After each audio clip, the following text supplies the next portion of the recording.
I can't sleep that long. At 6 hours, my eyes pop wide open. And that's the max. I had to be really tired to go past 6 hours. I'm usually 6-7 hours and then pop open, but oh, How about you, Paul? You do 8 or 9? How many hours you get, Sherry? You do 8 hours a night? Not usually. Um, No. It varies. so that proves it ain't got nothing to do with longevity.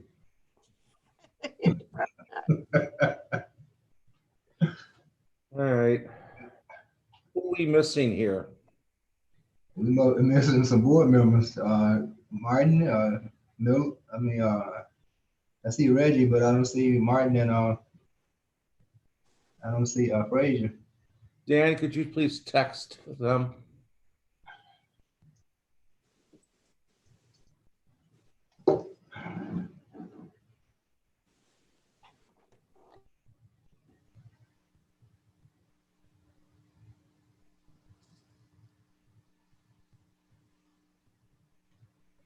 Let me see who we got on here. We got Board of Trustees. We got me, Supervisor, Trustee Miller, Trustee White, Sherry Bud. Yeah, we're missing 2 trustees.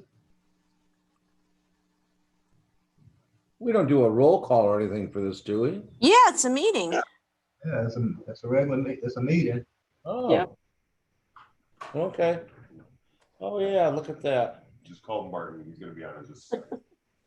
And how about Ms. Frazier? I'm going to give her a call. Thank you. Martin will be on in a minute. Oh yeah.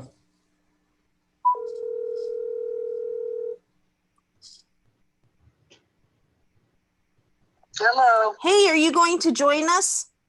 Yes, Okay, Yes. get on. I am. All right. Hold on.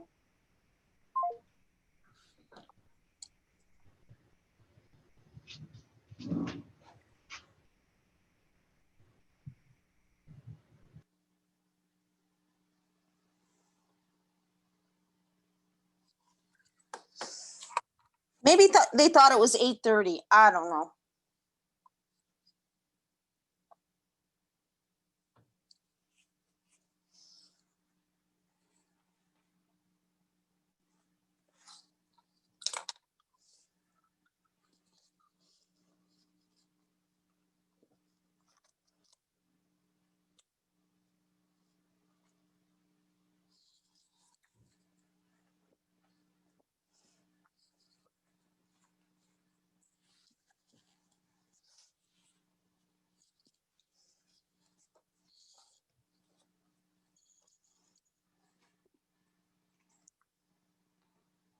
Today is the last day of August. Just rewind. Go right back to May. Get too close to the next piece that I don't like that much. We're done with the COVID, Reggie. Yeah, if only. Some people think we are.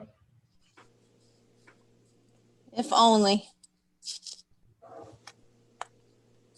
But I don't want to start it over. No, I don't either. I don't think we ever got to the second wave yet. It's not ending. They had No. how many cases yesterday? 599 or something like that. It ain't gone. People just. But look at the age group. Well, yeah, it's because we're doing what we're supposed to do. This the younger ones that don't want to hear right now. The colleges and the schools is what we're gonna. That's what I'm hearing. Most of the people that's, if any elderly being affected, they're getting affected from the younger ones that bring it back home, especially with the household that has like multiple, with the grandkids staying with the grandparents and stuff like that. That's what's going to get scary when school start back, because they go back home to their parents. They'll carry it right back home. You're right.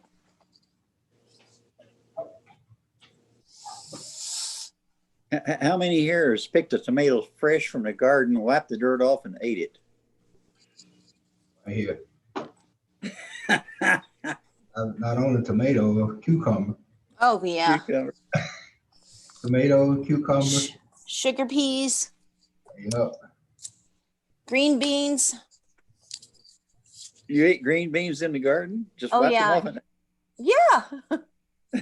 Yeah. Grapes off the Okay. vine, Same thing apples with, off the trees. same thing with apples and pears and peaches. Yeah. You just grab them straight off the trees, wipe them off, Radishes. Oh, Oh. yeah. and take them down. I like to wash my vegetables before I eat them. Well, we were kids. We didn't know I any better. know. We drank from a hose too. I lived. Yeah. Yeah. Turn the hose on and Yeah. potatoes and all. Had to crawl up. We Now couldn't you- afford a hose. We just turned the spigot on and drank right straight from the spigot. Oh, yeah. We pumped the water.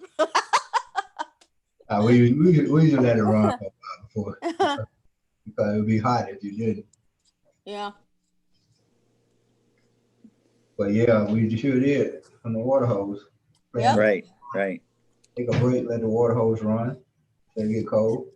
Sprinkler kept you busy for hours, running through it. Back then, the fire department would turn on the hoses and let you run through them. Those were the days. We didn't have no fire hydrant in our area. So a house caught on fire it normally burnt down. Right, right. I still don't have a fire hydrant in my area. Wow. Hello, DDA. Well- Lisa, Lisa. Hi, Susan. how are you? Today is Monday, the last day of August. Good morning. Can you hear me okay? Yes. we can. Hi, Kevin. Good morning. Good morning, Kevin. Good morning, all. How are you? Good, Kevin. Good to hear you. Good to be heard. You're right. Say that again.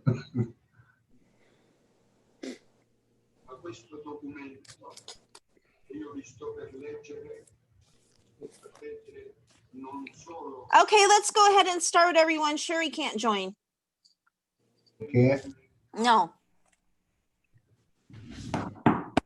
Call it to order. Roll call, please. All right.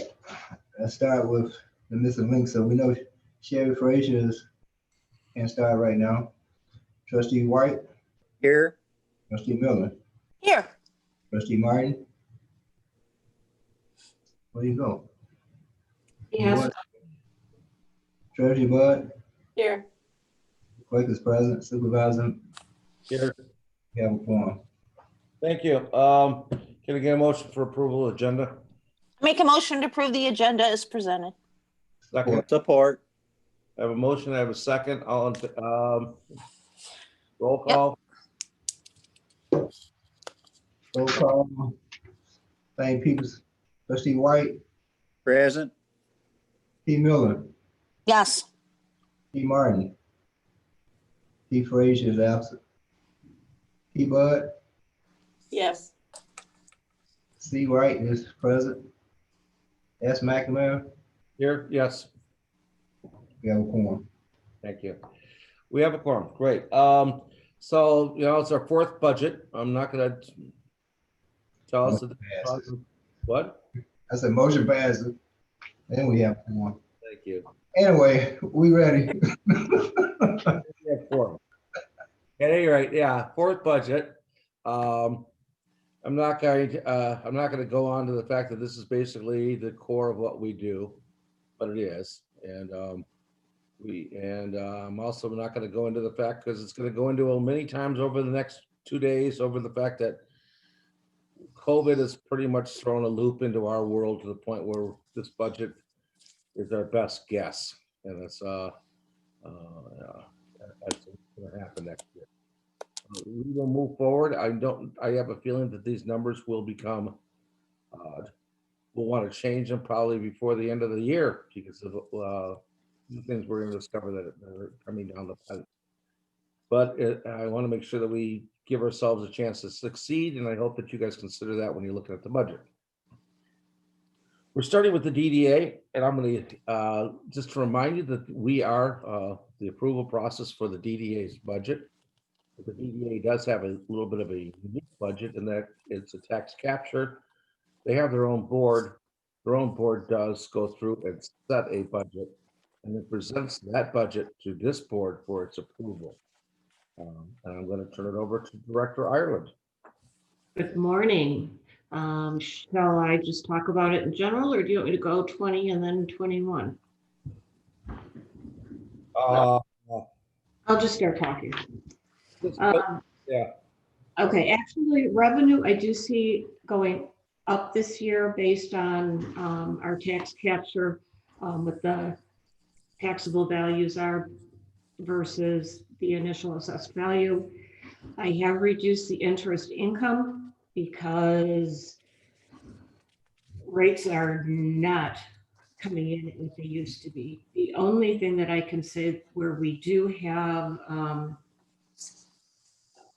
at least decent interest coming in is the money that we set aside for the maintenance of the pedestrian pathway. And that's currently sitting on a 5-year of a deposit, and we're getting 3.21% interest. So in actuality, even though you're looking at the total on your sheet of 42.5, if you back out, like for this year, 12.6 of that is going to be for what we'll earn on the pedestrian maintenance fund.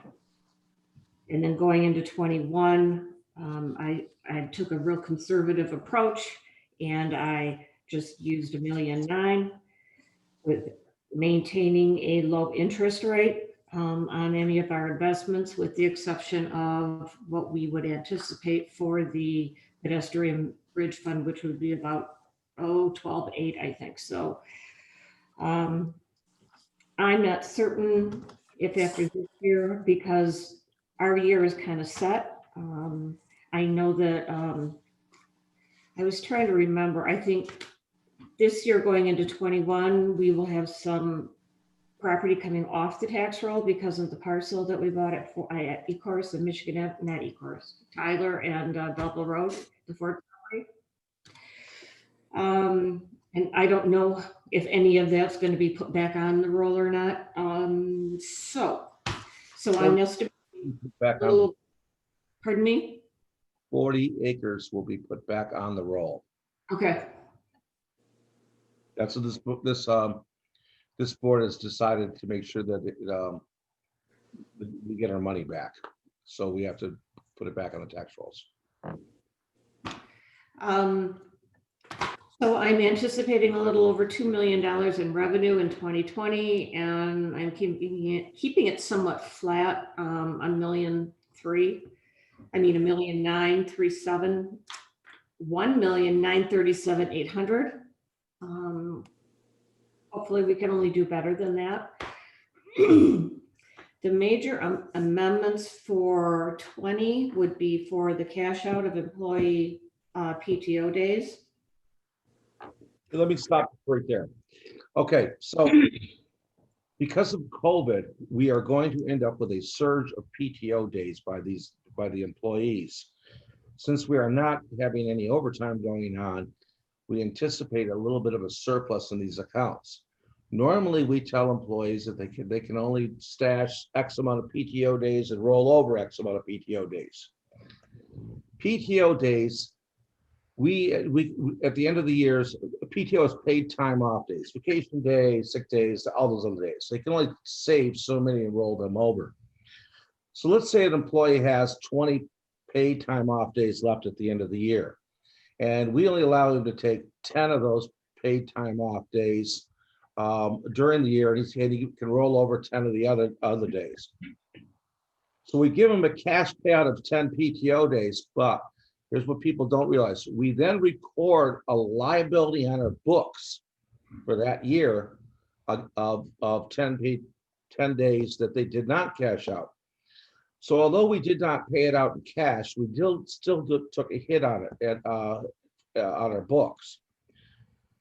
Because of the fact that everybody's got paid time off days coming out of their ears over the last few years, and because of COVID, we decided that since we will be probably running some surpluses in some of our departments because there is no overtime going on around here.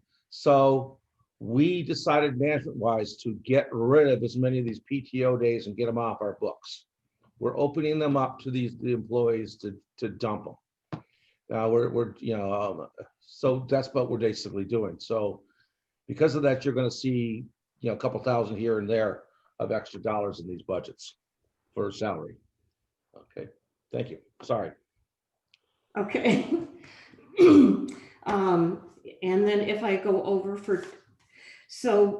and we reimburse a portion to the clerk's office, to the treasurer's office for IT, for the assessor maintaining the DDA role, and what else am I forgetting? Oh, and a DPW worker. What I put in for 2021 was a 2% increase in all of the areas based upon the collective bargaining agreement. If you look, I think OPEB, we are basically all caught up. It's only going to cost us $2,200 this year to fully fund it. So in 1021, because I don't know what they're going to tell us, I threw $10,000 in there. Want to stop right there again on OPEB. OPEB is the retiree medical. This is a classic example of exactly what retiree medical costs us. DDA has $400,000 in its retiree medical account because that is what the actuaries have determined it costs for these just two employees to live on retiree medical. And they're, any incident, but that is why we are trying to get control of OPEB costs across the board, because the actuaries are just giving us these incredible numbers that we've got to hit. So so I just want to stop and go ahead. No, go, you're fine. This aging process really is not very kind.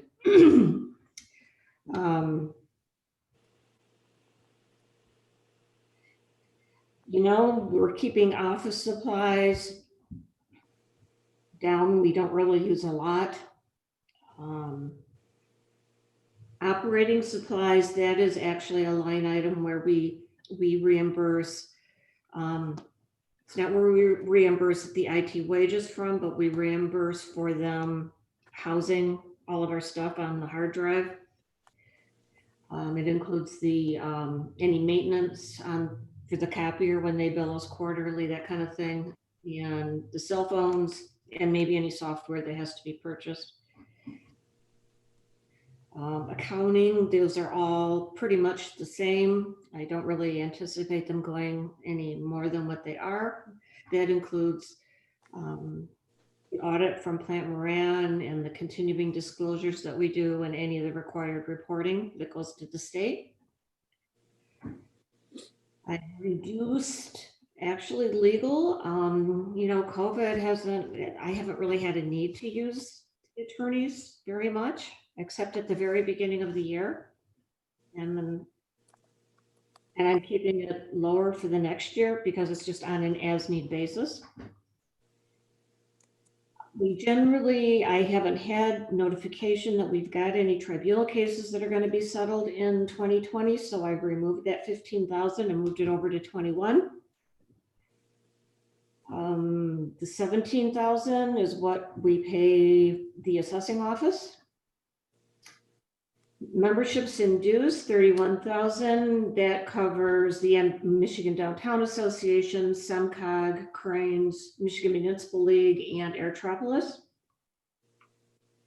Contracted services, that one is we added that line this year, and that is going to cover the janitorial service, which has now finally started.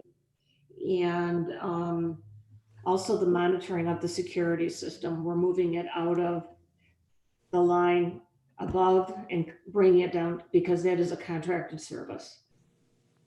There's three more cameras that we're waiting to have installed, but they're waiting for the last piece to come in so they can come back and finish the remainder of that. Consulting is just on an as-need basis. It's a number. I don't know what we might need it to be. We used some this year for a little bit of engineering work because we plan, one of the projects that we do plan on doing next year is sidewalk replacement, repair, and ADA accessibility of DDA sidewalks. And it's not just Belleville Road, I'm talking throughout the whole district.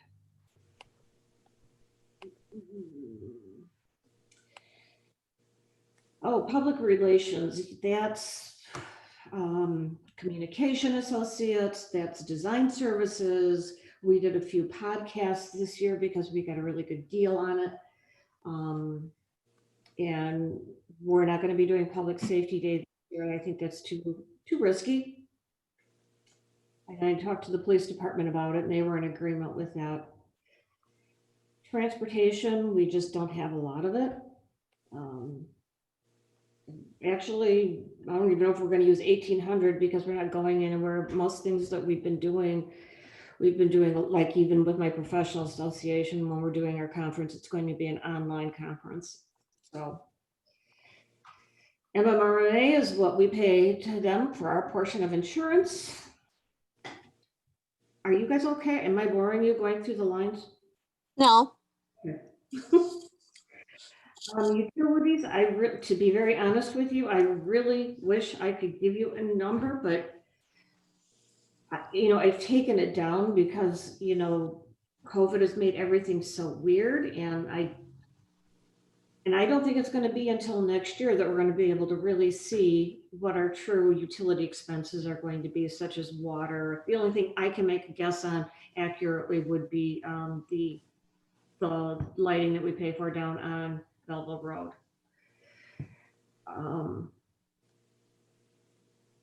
We did have a little bit of COVID expenses, and we did do a separate line item for that. And I think that Lisa passed that information along to Dan, what's been spent out of there. Lisa, what was your COVID expenses? We purchased masks. I've got mine handy with our logo on them and our logo. And then we also had to purchase hand sanitizer. Yep, Susan has that. And then cleaning wipes and different things that we needed here in the office. Does that include cleaning expenses for the office? No, that does not. The janitorial services just started last week. All right, thanks.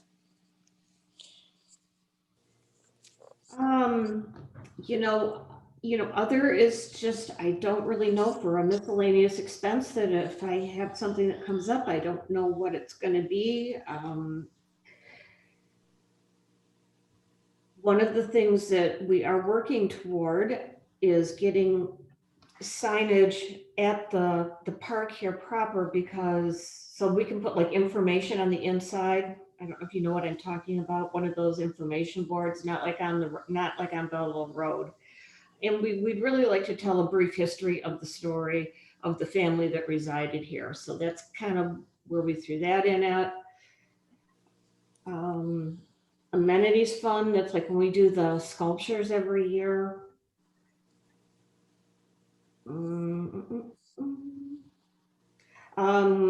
You might see that in the pedestrian bridge is still a balance of 94,000, which is in the bond fund. We've spent about half of it. And the other half, we will be ordering a few things that we can, so we can take this number down, like some garbage cans to go out at the bridge, that kind of thing. So there won't be that much left over. And I think then Sean can absorb that into and pay it toward the next bond payment. Belleville Road streetscape. It is what it is. The actual streetscape item is where we buy like replacement poles, that kind of thing. We just ordered some and got them in for 2020. So what we've amended it to, that should cover, I think that covers everything that we've spent. So I don't see us needing any more like light poles this year. The maintenance is cutting of the grass along Belleville Road, down at Ecorse Road, up by Harmony Lane, the weeding over at the Triangle, all those areas. We did get the trees trimmed down along Belleville Road, and the guy that does the weeding of the streetscape, he went along and he cleared out all of the viney, brushy stuff that was under the fence along the Bell Harbor Estates. I've got Harris Park maintenance. The bookkeeper did suggest that we maintain a separate line item so we would know what our actual costs are on that, and that's for mostly like grass cutting. And that's about all we've really paid out of that line item. We then have 3 bond payments that we're paying. And we have those numbers put in. Those are numbers that we start with the R, the handling and paying fee. That's what we pay the trustee to handle those bond payments and anything that might be from the bank. And really, that's about it. I would expect us to actually, for the first time in a few years, have a surplus. We have asked the board, we have asked the board, the DDA board, to try and build a little bit of a fund balance over there. We anticipate, as in anticipate that we will be looking for some large influxes of money to build things like border signs and community center. So we're hoping that we can save up some bucks. I mean, you fading in and out. Yeah. Did I fade out? Yes. Yeah. In and out, yeah. Okay, so yeah, basically we want them to build up a little bit of a surplus because we have some big projects that we're about to start talking about next year. And I don't even have to bring up what the names are, but you already know what they are. And quite frankly, they're in the DDA district, so we may need some money. We may need some cash inflow. So we're hoping they can start building a little bit of a surplus so we can get some. Well, we had quite a significant fund balance, and we were, well, I'm doing 3 big projects last year that really didn't anticipate that they would all happen in the same year. However, they did. So, you know, with the rest of this year, we want to finish getting this building and the property finished. There's a little bit, we were talking about putting some more picnic tables out there because of the number of people that have been using the park. And we have to, there are certain items that we have to keep in a bond reserve account for the bond payments and payments that we made to the state and to Wayne County for maintenance with the rights of way. So we do try to do that. And all right, that's about it. All we got. All right, on the bond payment, just so you know, whenever we have a bond payment that's due out, we have to maintain, by rules of bond people, we have to maintain at least that much money, 1 year's worth of payments in our accounts, or else we basically break the rules and they can call the bond due. So, I mean, it doesn't really overly affect us because we've got a pretty strong surplus. But just so you do know that whenever we do let out a bond and we have $1 million payment, you just locked up $1 million into your surplus. So, Yep. Anybody have any questions for her, for DDA? Tell us about the park usage. Oh boy, more than I perhaps had thought would use it. I don't know if that's because of COVID or what, but we have seen some businesses that have had meetings under the canopy or the pavilion over there. In fact, I know Aldi was out there one day and they had their whole staff before they opened up the store. We get people that come by for lunch. We get a lot of walkers, joggers. We get a lot of people that are riding bikes, moms pushing strollers. Probably, I would say after work, we get a different group. It's like everybody's getting home from work and people are actually stopping at the park. We've had a car club utilize the facilities. We have had a wedding here one Friday evening. We've had a drive-by wedding. Lisa, I'm forgetting something. Right, we had a drive-by baby shower that was out there. We're getting some remote workers that are sitting out there daily doing their work because we have the opportunity for them to plug in their devices out there as well. We've had a few baby showers. We've had pop-up concert. It's getting a lot of use and it's really exciting to see. And then I did email this to you and I also put it in your boxes. This was the recap for the DDA for the year, kind of a recap of all the things we've done this year. I didn't see that. Okay, so yeah, it's surprising me how many people are using the park, and I was shocked to see a wedding over there. That was kind of cool. Well, we're gonna have another one in October, so. Right. That I know of. All right. I have no other questions. Anybody else? No, Okay. Congratulations, Susan. You're all set. thank Thanks. you. You have anything, Lisa? Anybody has any questions, give me a call or give Lisa a call, one of us. Okay, thank you. Great job. All right, so who's next? I like IT. IT.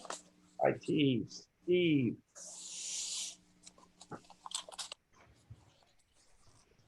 Yeah, I take it we're getting IT ready. You look like he's on. He has been Hi, promoted. Steve. He can jump on whenever. He's there. So let's go. You see IT, me? you're up. Can you hear me? We Okay.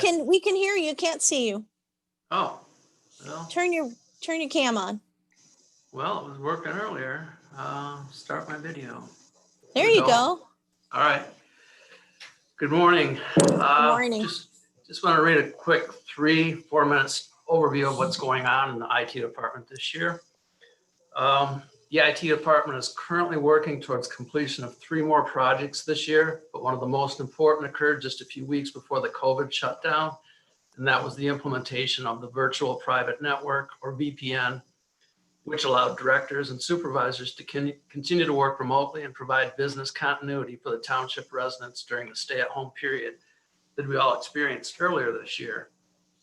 Additionally, during the stay-at-home time period, work was being done on the township's document management system migration to a newer platform. User training has been completed for employees in the Public Services Department, and this week the clerk's office personnel are scheduled for training also. This has been a project, this has been a struggle, probably more than any other I've done at the township, and I would have preferred to have it done much sooner, but we are moving forward with it. Next in line, which I expect to be completed by the end of September, if not sooner, is the implementation of a private wireless network for township employees. With more laptop and tablet devices being utilized at the township, the need for mobility throughout the building has become necessary, and this private wireless network will provide network connectivity throughout the building for our employees. Finally, the last project for this year is the replacement of our township data backup server. I've just ordered the equipment for this project last week, and I hope to have the project completed in October or early November. And in conclusion, this year has been very challenging and stressful for the IT department, as it has for all departments. Numerous challenges with vendors, such as product shortages, shipping delays, warehouse mix-ups, and invoicing issues have all added to the challenge and stress of getting things done as quickly as possible for the user base here at the township. However, even with all of these challenges, I believe we are still on target to complete another successful year here at the township. And with that, I will take any questions on the budget. Okay. I will state this, there is only one raise that exceeds the 2% level, and it's Ken Dandy. and I've already gone through that in private discussions. Basically, it's the administration's point that he was overlooked last year when we redid our IT, and we'd like to fix it. So he does. So instead of 2%, he's got a $3,000 raise, which we believe puts him more closer to the tax than he should be. With back pay. With back pay? No, we're not doing back pay. Why not? I mean, the guy does an excellent job, and you can't cheat him out of $3,000 just because of somebody's oversight on the budget. We don't do any back pay. I mean, what's fair is fair, Supervisor. I'm not doing back pay. So, let's see. I would like to take notice of one thing in the look at the footnotes. I'm going to show you something that I probably shouldn't show you, but I'm going to. Take a look at Steve's PTO payout of $4,700. Probably the biggest one. But we're basically getting this stuff off our books. Now, by letting him cash out all of his old time, which is a good thing for us, we get it off our books. Plus, quite frankly, the way this thing's set up, if he acquires 5 years ago PTO time for $1, and then he cashes it out 5 years later, he's cashing it out at his new rates, which is not friendly to us. So we're getting rid of this. We're getting rid of the majority of this liability this year.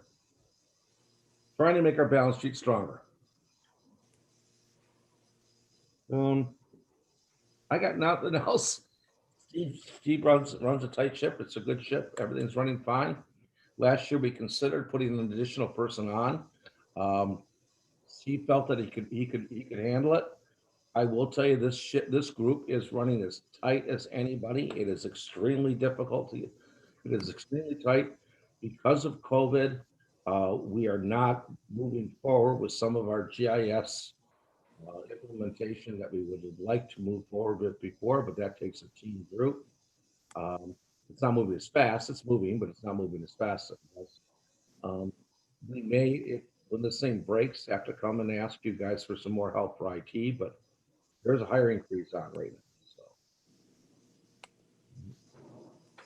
So I don't know where we would put them anyway. There's nothing else on this. Anybody? Questions? Steve, you're getting off easy. All right. All right, thank you. Thank you. Take care. Run.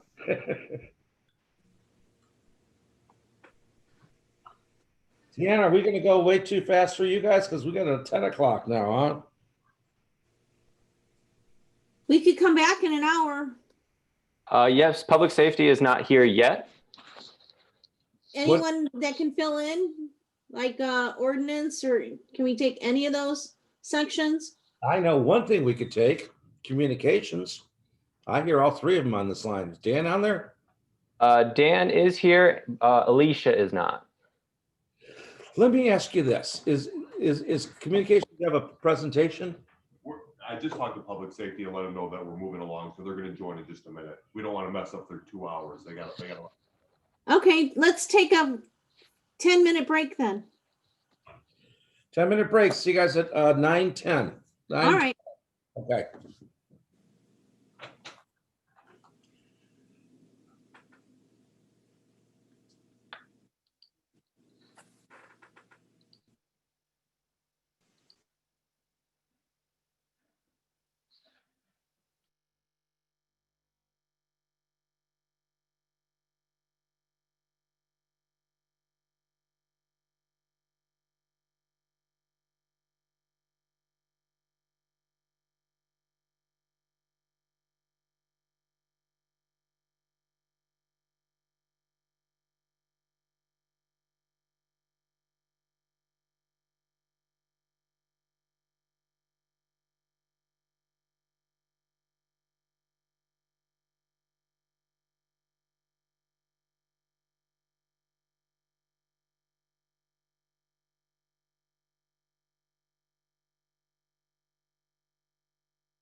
Is there video or I'm sorry, is there sound right now? There is. Okay, I just want to check. Okay. It was so quiet. Yeah.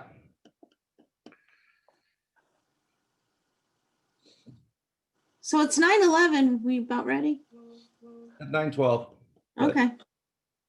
Let's bring everybody back home. Sherry Frazier just texted me saying that she won't be able to make the day. She won't be on today.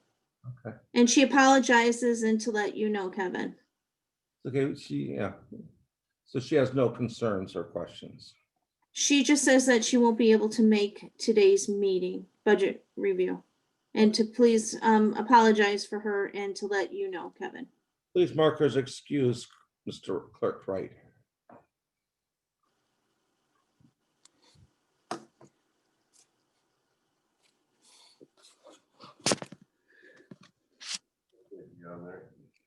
Yes, they are. Thank you. Clerk Wright?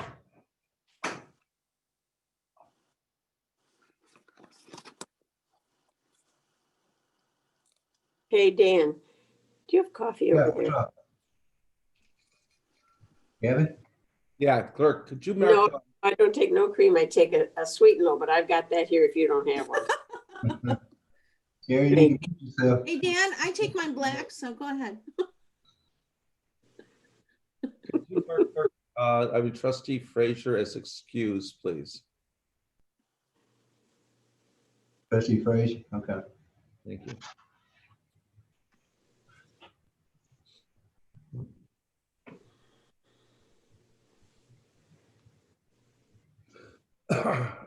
All right, I guess we're back in session. I know Dan's not on the line, but that's okay. We'll live without him for a minute here.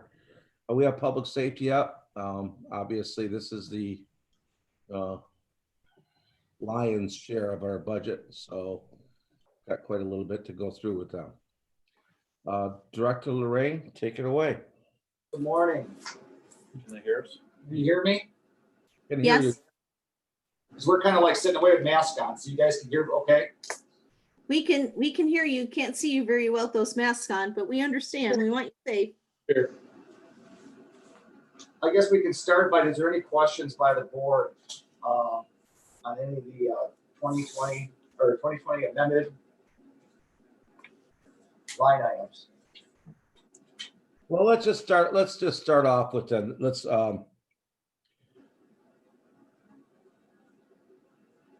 No question. You can go.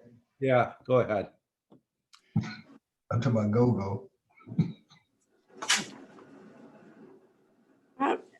Reggie, you have seen too, Reggie.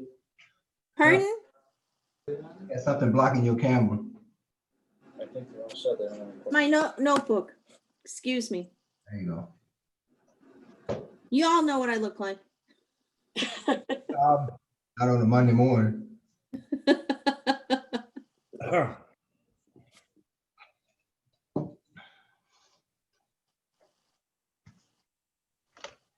I have a question. Yes. Your activity through 12/31 of 20 is your police wages overtime. Is that $237,000 currently?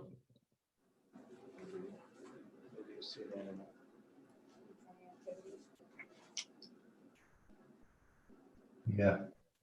That's what it looks like. Is that accurate? These were pulled on August 26th. Yeah. Yeah, these were pulled August 26th on our chart. Okay. A little higher than I thought it was going to be, but okay.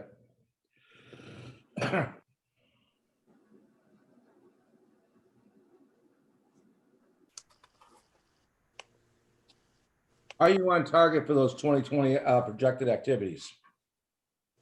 Yes, we are.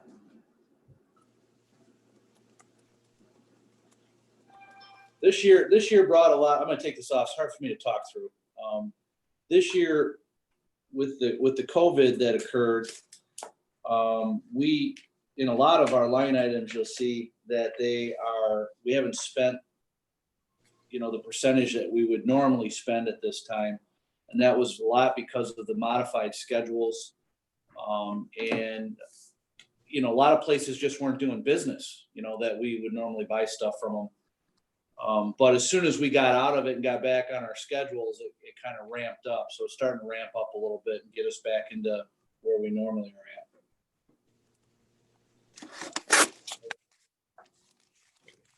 All right, let's start. I'd like, I guess I'll start by, why don't you start with your wages? It looks like you're only projecting a $27,000 increase in your regular full-time wages.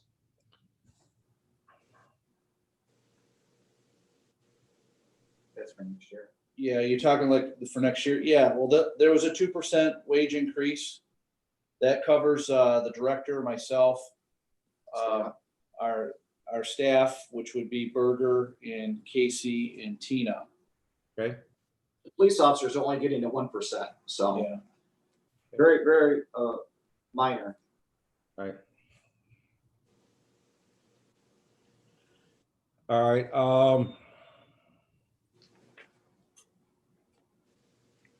Start going down the line item. Go down this thing. Just your allocated fringes are escalating, and I guess I know the reason, but go ahead, tell us why. Well, the allocated fringes we received from the Human Resources Department. Okay, that's because of increases in medical and medical and Yeah, based on the number of uses. So our uses, obviously, probably with COVID, I would imagine are up as well. So. Okay. All right. Let me see what else you got that's interesting. Why the increase in uniforms and equipment? Uniform equipment's increased because we're doing some testing. We're purchasing some more less lethal devices for next year for testing. And that's what added a little extra expense on that. The device that we're purchasing, it's not even called a less lethal, it's called a restraint. And we ran into this stuff about a year ago, and given with the way things are going right now nationally, we don't have a restraint like this type of device. And it's a device that the officers would wear on their duty belt. And when you shoot it, it shoots out a bolo, you know, like it's weighted on each side, and it wraps the person up. So it's not lethal by any means. It just restrains them, helps us get control. It's kind of like the new thing that's coming out, and we want to get them, and we want to actually test them in training on each other, and make sure before we leap into it, because it's really new technology. Okay. So. Anybody have any questions? Just jump in, please. I do. On the Marine Division, can you explain that line item? We usually try not to spend that till the end of the year. So in that line item, let me pull that one up. So right now, I know we're probably at least 70%, I would imagine. Yeah, they've got a lot of things on order right now, and they have not received them yet. So I know they're in the process of ordering. But usually we buy in the Marine Division. That helps take care of repairs on the boat. That purchases equipment. We purchase a dive suit with that and dive equipment, and it's very costly. So we try not to purchase, as we're updating our dive suits, we try not to purchase them until we get close to the end of the year, because it's only a $10,000 line item, and you don't know what you're going to anticipate throughout the year in repairs and stuff. All right, thank you. Got a couple of questions. 2 line items. Contracted services. Yes. You still think you're gonna spend $120,000 this year? Yeah. In our contracted services, many of the bills don't come till late fall. And we get quarterly bills from Clemens. So I'm trying to think of which one. Let me go to that. Trying to find it. Which one? It's on page 3. 819. So all the stuff that we have in there is stuff that gets billed throughout the year, but the big ones come at the end of the year. You know, like our Wayne County Jail, that's going to be down this year because of COVID. So we may come in a little lower there. I don't think we're going to be spending 42,000. That is one that I believe we may come in lower, but that was based on how we were trying to avoid placing people in custody during that time period. So we had a good 4 months of limited use of the jail, as far as it was just domestic violence arrests, felony arrests. We really limited what was coming in the jail. So that's one that will fluctuate for sure. But the remainders are bills that we get that, you know, the Clemens Maintenance Management System for 52,000, we're going to pay 52,000. Okay. That's good. Yeah, all of that stuff, all the other stuff's going to stay pretty standard, but the jail one, I would imagine, Casey, is going to fluctuate. So we probably won't spend that amount. And we're Okay, still not. that's good. The other one would be the, so training expense, you expect to still do the same amount of training? Also, so that's the only two that I was looking at, because that's the less amount that's been spent so far. I'm looking for which one of the training in there? You talking about the line item 86, what is it? Oh, 861? 861 is definitely going to be lower as well. It's because a lot of the agencies just weren't training during that COVID time. Right. And the summer is the spring and summer is heavy training in law enforcement because of the weather. And so a lot of shut down. We just didn't do, we did our in-house training, but like any schools, we have officers that need to go to accident investigation 1 and 2. We couldn't send them because they weren't offering them. Many classes were not offered during the last 5 months. There just wasn't a lot of classes.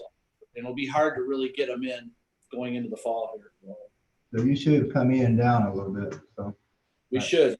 Those two definitely. And again, COVID was a big proponent of that. That's all I got. Ms. Miller? So I know that Casey applied for COVID grant money. And I'm thinking, we have this budget here, and I know we have a lot of COVID expenses that will be reimbursed, that will impact this budget. So how does that play into this? I'll answer that. The board is going to have to decide where to apply that money, but it's got to be applied based upon the grant. The first responder hazard pay premium grant is due, if we get it, which I believe we will, on or before November 14th. I asked Mr. Wright to put this together, and I believe Casey probably did it. Casey did. The Public Safety Payroll Reimbursement Program will be on or before September 18th, and which is the probably $1 million. And the Emergency Supplemental Fund grants are October 15th, although I think that we're having some issues with those right now, but it's not our issues, theirs. So what we do with the money, though, it'll have to apply to the police budget, but I don't know that it's going to create a surplus in other areas. No, but it'll definitely change these numbers. So it's like, gosh, what a year, It won't change these numbers as expenses, but it will change our revenues. Right. Yeah. I have a question. Mr. Martin? Good morning. What's driving these overtime costs? That's my first question. Good question. Yep, we're just getting the stuff. Well, basically, some of the overtime, every officer in that overtime cost, in that line item covers a large variety of things that the officers do. So every officer gets 36 hours of mandatory training. That's what I was looking for. They get 36 hours of mandatory training. And in that mandatory training, a lot of that training is de-escalation, scenario-based, it's firearms training, it's first aid, it's our special operation team guys that are assigned to the team. If they're there on overtime on their day off training, they get paid overtime. We have one crisis negotiator assigned to the team, so it covers that. We have mandatory taser training that we must do every year with all the officers. All of that gets done when they're not working. So basically, we split the department up in half, and you basically go for your training day, and depending on what's that day, it's many of those areas that I said. We also have dive team training, so we have 4 officers that train 1 day a month out on Belleville Lake or in a pool or out on the boat. So that incurs some cost as well. And we also have honor guard training. That's minimal. The honor guard training is only a couple hours. That's the most minimal of any of it. This year you also added mental health. Yeah, we added some mental health first aid. Given what was going on, the director found a class through, I think, Detroit, Wayne County Health. And it's basically mental, it's first aid, dealing with mental runs and people with mental issues. That was new. We added it this year. Another one was our bias-based policing, which we do internally. And that we do that at roll calls. A lot of that, we can get some of that without overtime, but many of it is all of our mandatory training. And then basically what we figure out to cover road patrol, because there's overtime in road patrol, we basically take and we use 7.5% of what the amount is in the wages, and we times that by 7.5% to generate a number that comes in pretty close to help cover what happens in road patrol as far as overtime goes there. We're around $222,000 alone. Trustee Martin, just in operational overtime, meaning guys taking off for vacation, sick time, guys coming in for court, backfill on shifts when people don't come in. So that's quite a huge amount of money alone just for operational overtime, not even counting all this scheduled overtime that Chief White was talking about. That's the 7.5% that we were talking about, that 220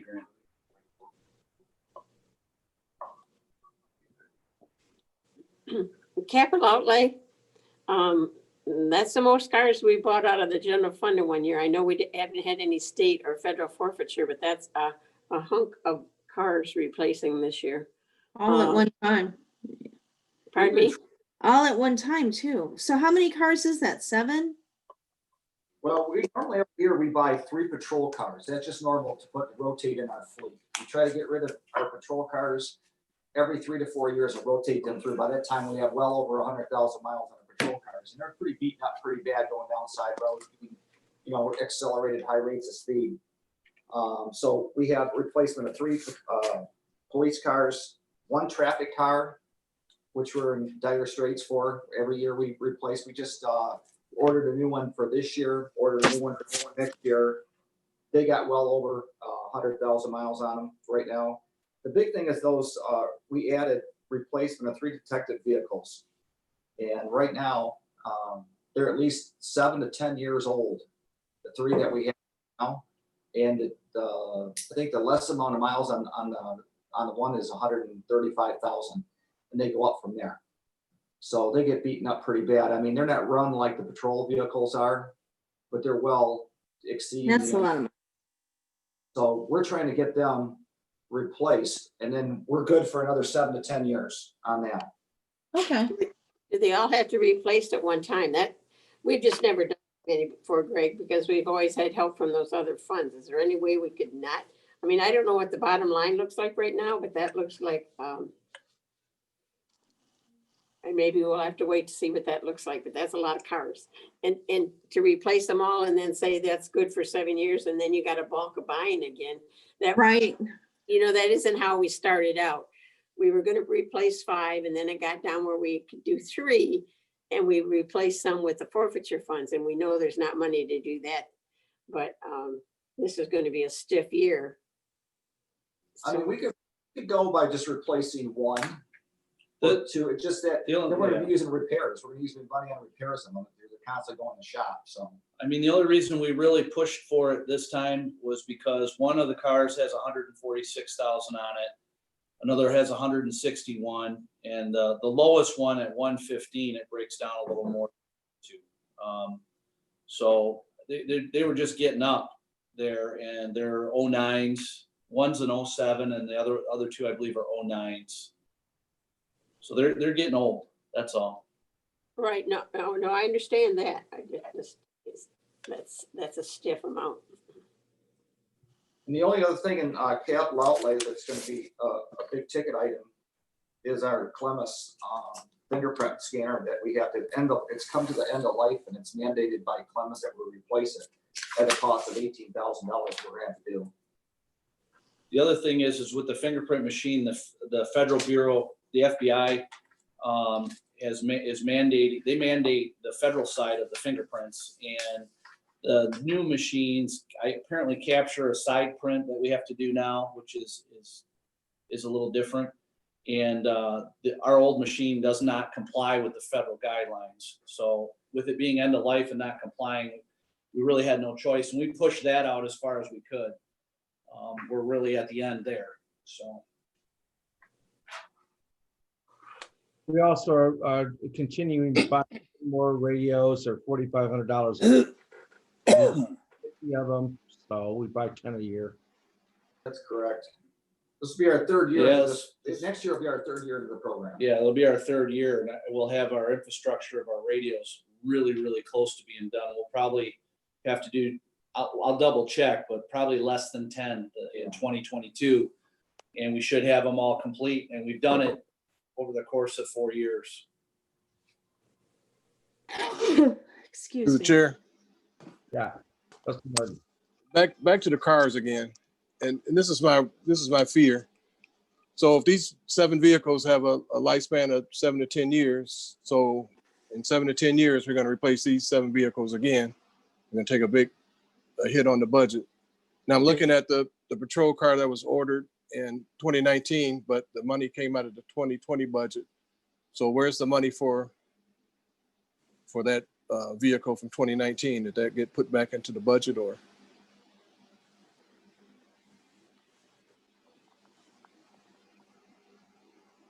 Anybody? What happened to everybody? Are you back now? We lost you for a minute. You didn't hear? Did you hear my question? I heard part of it. First of all, let me clarification, Trustee Martin, that the 7 vehicles we're talking about in this line item, not all 7 vehicles have the lifespan of we're talking 7 to 10 years. I'm only talking about the 3 detective vehicles, the unmarked plainclothes vehicles.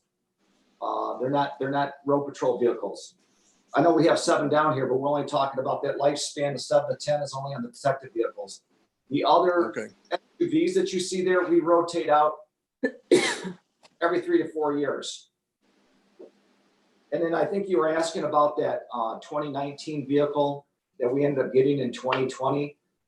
We had to do an amendment for 2020 to cover the cost of that. We had that budgeted for 2019. And we ordered 3 SUVs. For some reason, we only got 2 delivered in 2019, mid-December. And then the other one showed up after the first of the year. It was like in February sometime. Yeah, February. So we had to take it out 37. So let me ask this. So next year, how many vehicles do you project you're going to need?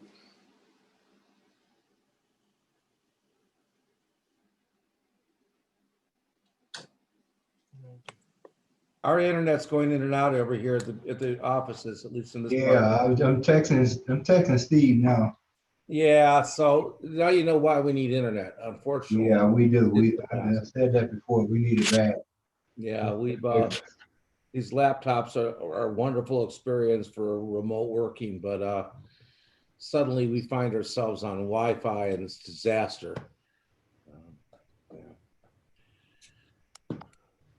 I think we lost them. Yeah. I just got kicked off. I had to get back. I didn't hear anything, any of Trustee Martin's question. Trustee Martin, I didn't hear none of your questions. We're back. Yeah. All right. My question was, what do you project vehicle purchase for next year? How many vehicles next year? For the purchase? For 2021? Yes. Yeah. For 2020, we're asking in that capital line item for 3 SUVs. And I think the cost was not to exceed, was it 38,000 a piece for those. So it's 3 rotated every year. Usually we pay for about 3. Yes. Right. Every year. But And then extra vehicles that you're purchasing this year go longer, correct?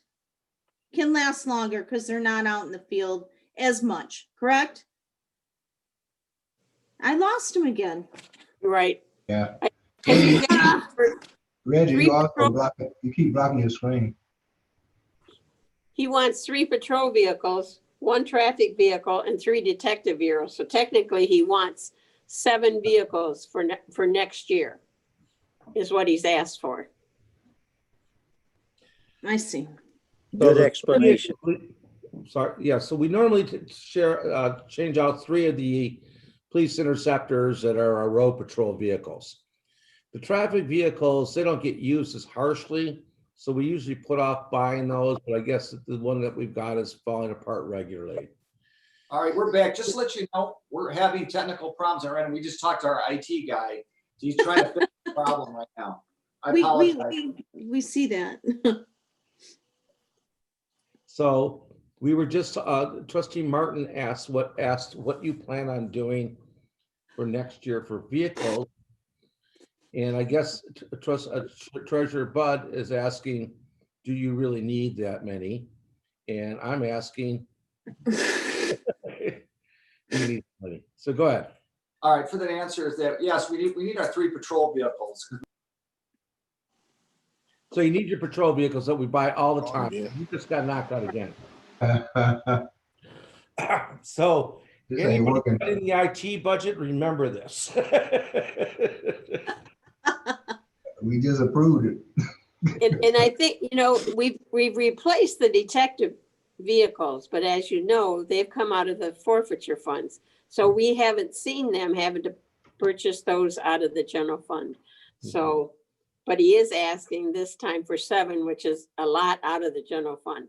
But like I say, I haven't seen the bottom line yet, so I don't know where the budget's gonna go. You mean the bottom line for the budget as a whole? Yep. Or for the police? No, don't know for the whole bottom line as to where it's going. It's as ugly as it's been for the last 2 years, but we pulled it out at the end always. Right. All right, let's try it for the 3rd time. What the question is? I guess the question was what we plan on doing for 2021. Exactly what's in the capital line item is purchase of 3 new SUV police vehicles and a 1 traffic car. That'll handle our road patrol and traffic cars for next year.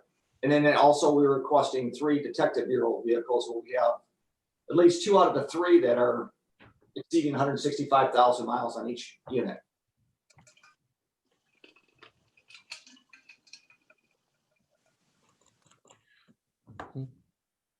Okay. I don't have any more questions. I guess I have one last question. Are you gonna get all your cars that you ordered this year, this year?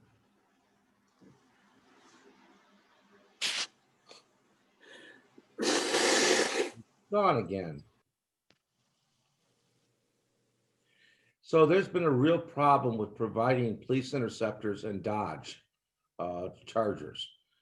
Turns out every cop out there is buying these things, and Ford with COVID and Chrysler with COVID are having trouble producing them. I'm not even sure if he got his cars in this year. In which case, is he going to try and roll over for next year?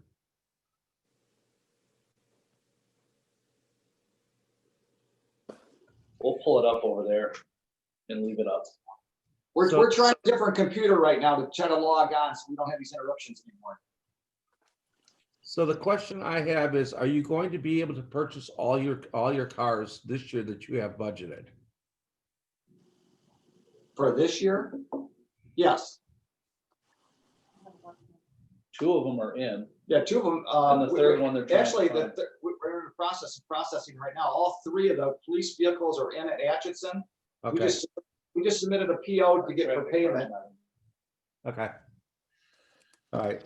I know we ordered them in January, so. All right.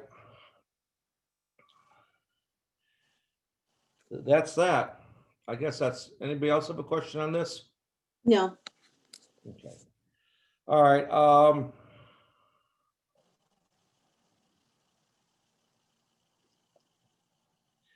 civic fund and other reimbursements. Is that just because you anticipate getting something paid for by them? And he's gone. He's back. All right, we're back. We're trying an alternate plan here. I was just talking to Steve, told him we're getting bounced on and off like a damn basketball, but Great. it's just why we need Wi-Fi here. We want, instead of these whatever we got here, we need complete. Yeah, I would complete say Wi-Fi. 4 years.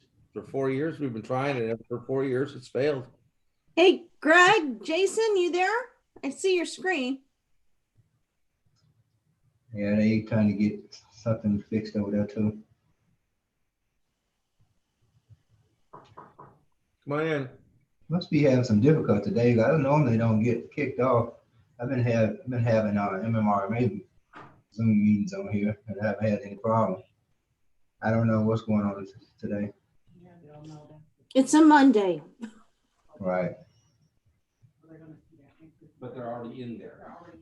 Okay. It's nice and it's nice. It's a clear day.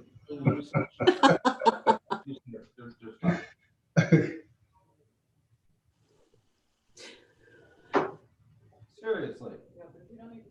Kevin, what can I do to get a smile out of you over there this morning, man? Huh? Kevin, I need to tickle you. turn your mic on, Kevin. I need to, Can you hear me? do I need to tickle you on the arm? You gotta say something funny. I haven't heard anything funny yet. Oh, ain't Spending funny, money buying okay. police cars. I haven't heard anything amusing yet. Oh, I wanted to tell you that Sherry Fraser will be on for tomorrow's budget review. Okay. That's a good deal. Work on my punchline. That's what you said? I'm smiling on the inside, Leon. Okay. I got to work on my punchlines. He's I got know, his right? You game face on. He's got his Yeah. budget review face on. gotta get your game. Yeah, exactly. That's all right. I'll be ready for you tomorrow. That's okay. I'll be ready. It's Monday. I hear you. And tomorrow's Monday. Exactly. I know, right? See, I laugh. I smile. There you go. Because I'm funny. It doesn't take much. I know. You are. You're very amusing. That's right. You got to have a sense of humor, or else, yeah. To do this job, you do. You do. You go nuts.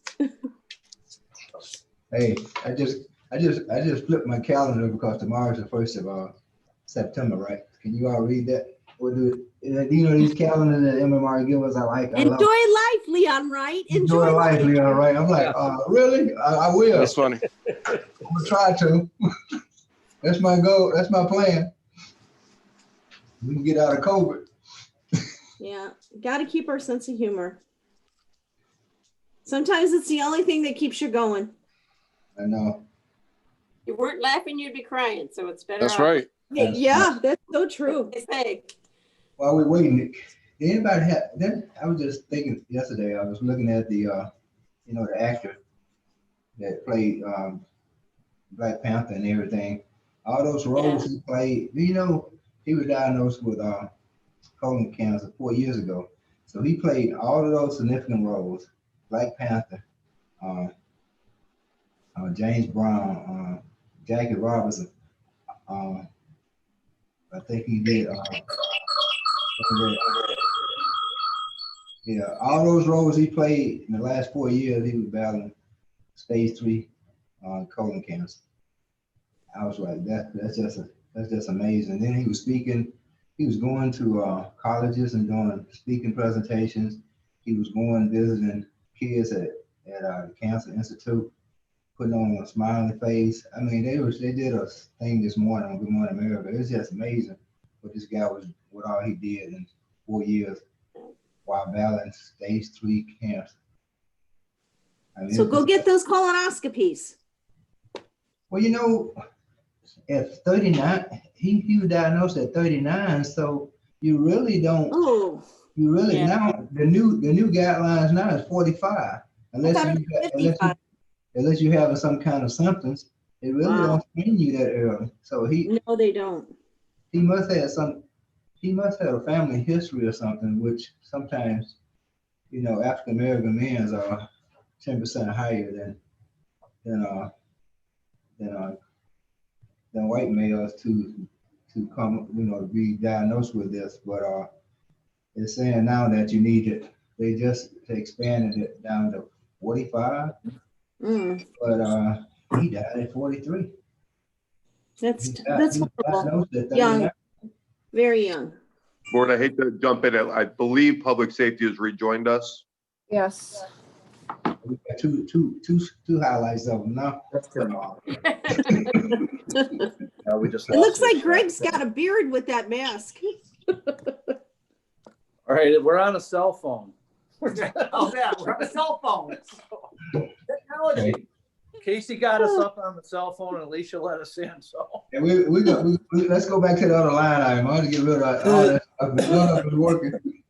So we were talking about the civic fund line item. We asked why the $6,500 from the civic fund.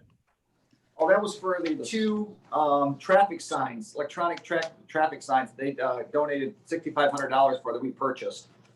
They're being used. You might have seen them outside Township Hall on Tyler Road. Doing it shows your speed and measures your speed, takes recordings and gives us data. Hey, Greg, mention why you mentioned no traffic signs. Do you think we could get? You think MMRMA might pay for a few of those? Because they work fine. I know you put them in my subdivision for about a week, and it really works. People see the speed, and they try to. I can check with them to see if there's any discount or percentage they'll match on those. I think we looked. Probably will. Were you going to ask civic fund form for next year too? Because you got it in 2021. Were you going to ask the civic fund for more? No, it was just brought, all of our figures were brought over from 2020 and it, we couldn't take the 6,500 out in time before the budget books were printed. But if you pull up the ESNA budget now, it's not in there. Okay. Oh, okay.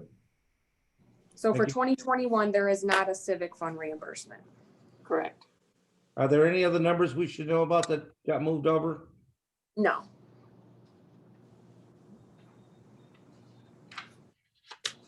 Any other questions? We never answered. All right, let's go forward to dispatch. That next, yeah. Not much change there. Yeah.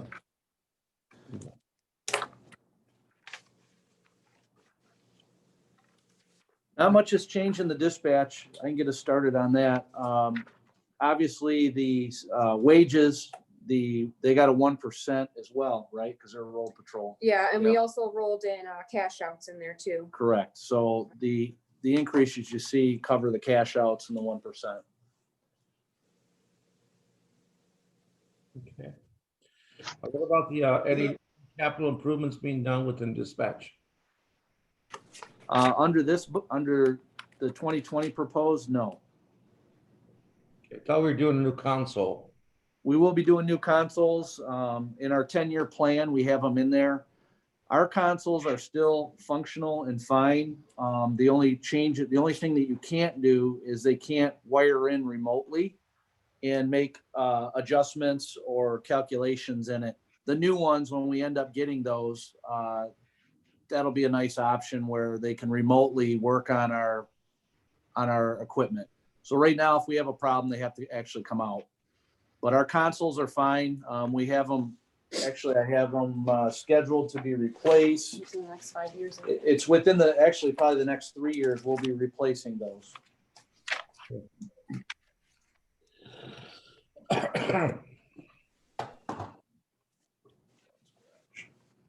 Anybody else have any questions? No? Okay, move forward to ordinance. Ordinance. I have it here. Police, dispatch.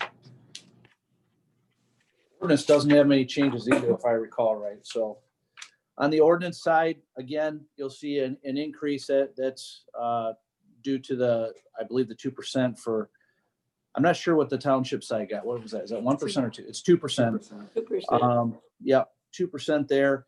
The only one that really jumps out at you, and you should ask the questions, and I'll start answering it right now, is the contractual services. So this year we experienced a real problem with our vendor, and it's not our vendor doing a poor job, it's our vendor not being able to do the job for us because of that unemployment stipend, that extra 600 that people were getting on unemployment. He couldn't, the lowest bid grass cutting contractor we had didn't have employees. And so because we couldn't get him, and because just not knowing what it was going to be, we had to increase it.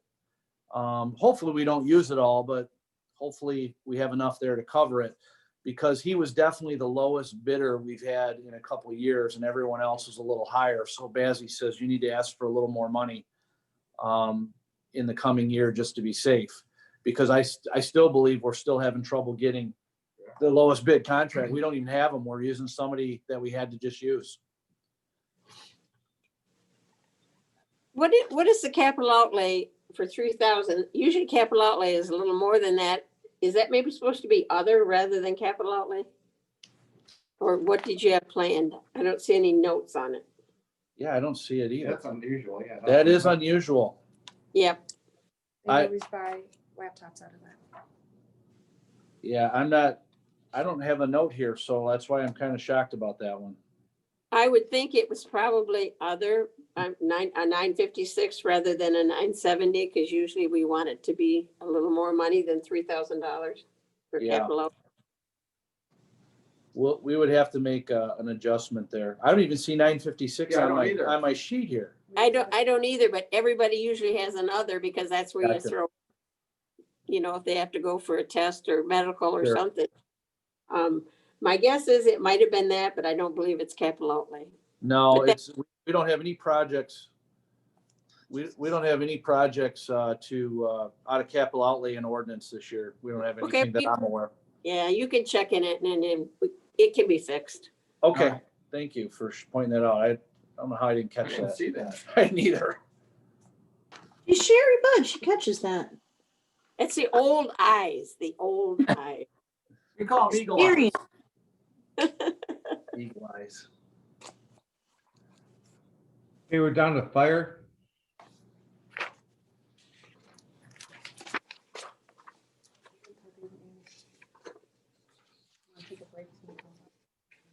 Yeah, we don't have them because we didn't have them come here. All right, we call them. Yep, David McAnally, you are promoted and you Oh. can turn on your camera. There you go. Oh, there's Amy. Hi, Guy. Hi.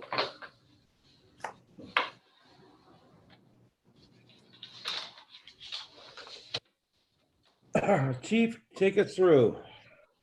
So the chief wages went up 2%. Fire marshal wages are going to be 1% in accordance with the contract. Office wages, those are we pay 40% of Tina's costs. Fire inspector wages, same thing, that's a 1%er. And then the fire wages for on-call, you can see we increased it.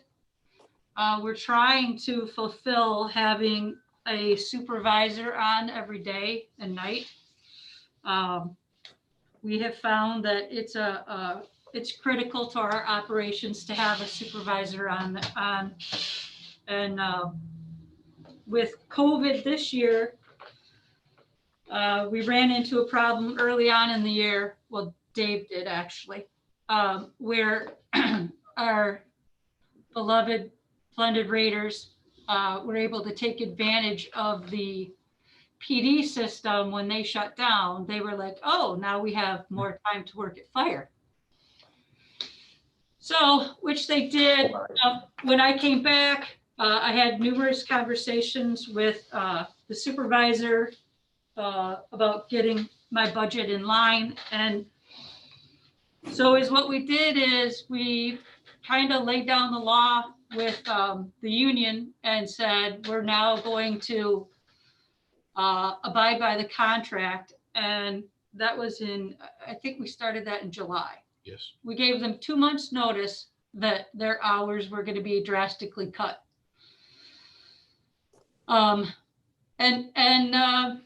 There's still some kicking and screaming going on. But for the most part, we've been able to knock our payroll down by about $5,000 every pay period. So that's $10,000 a month. So I'm pretty confident we're going to come right in at where we were budgeted for with these cuts. Now, they're not really cuts, but they're a matter of following the contract and holding everybody to those contractual amounts. I think that now that we've done that, we're not going to reverse that. We're going to maintain that with them. It was a hard fight. We still get, some feedback about it, like I said, but we've told them. They had 2 months notice to know that you're not gonna make all that money again here. In fact, I think that Ken Floro might not make $100,000 this year here at Fire. So it'll be the first year in a long time. Yeah. Great.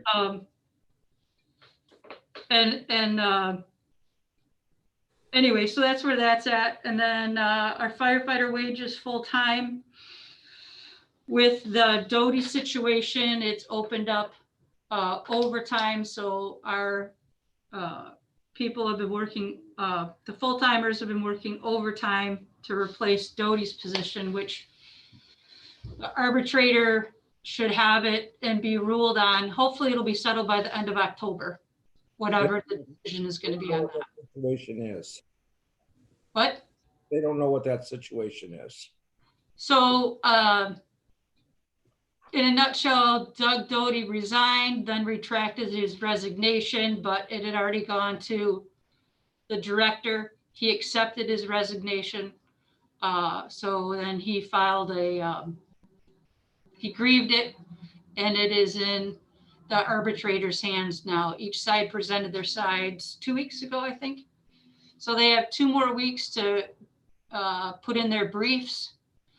And then the arbitrator said he'll rule in about 2 weeks, whether or not Doty is completely done or he's fighting for his full-time position back with back pay and everything to make him whole. Oh, thank you. So having said that, we increased that budget, I think by 54,000, just in case. We didn't know how long this situation was going to go on for. So, and to anticipate any more changes with that. If he comes back and hates it, I don't know. I don't know what's going to happen. Okay. Fringes are, you'll see that the number is higher, and that's because we actually corrected a formula that was in there from HR. That was HR showed us the formula, a new formula and a new correction. And so this gives you more of a exact number. And I think in last year's budget, we had failed to account for the paid on calls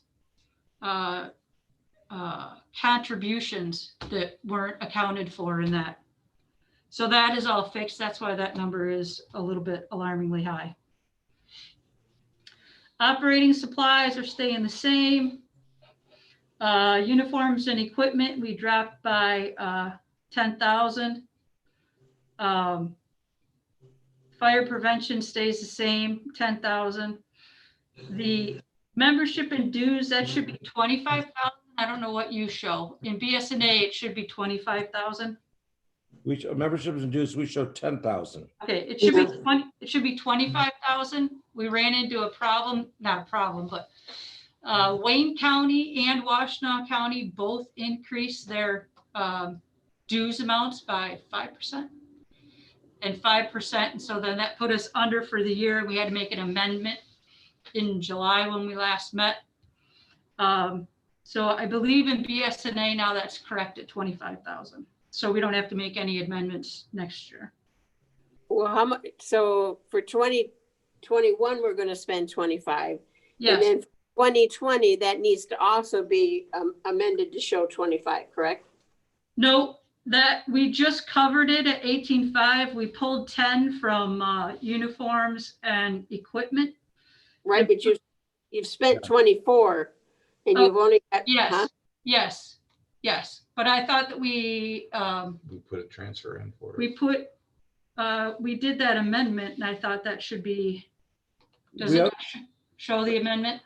Does that- Right, so you should show it in here to where the 2020 is the 25. Okay, Okay. So that should be shown in that figure also. okay. Or if you're not gonna spend any more than the 24, just make it the 24, but it should be what it is rather than the 1850. Okay, it should just be 24 then. No, it's gonna be the 25. It's going to be the 25, sorry. Okay.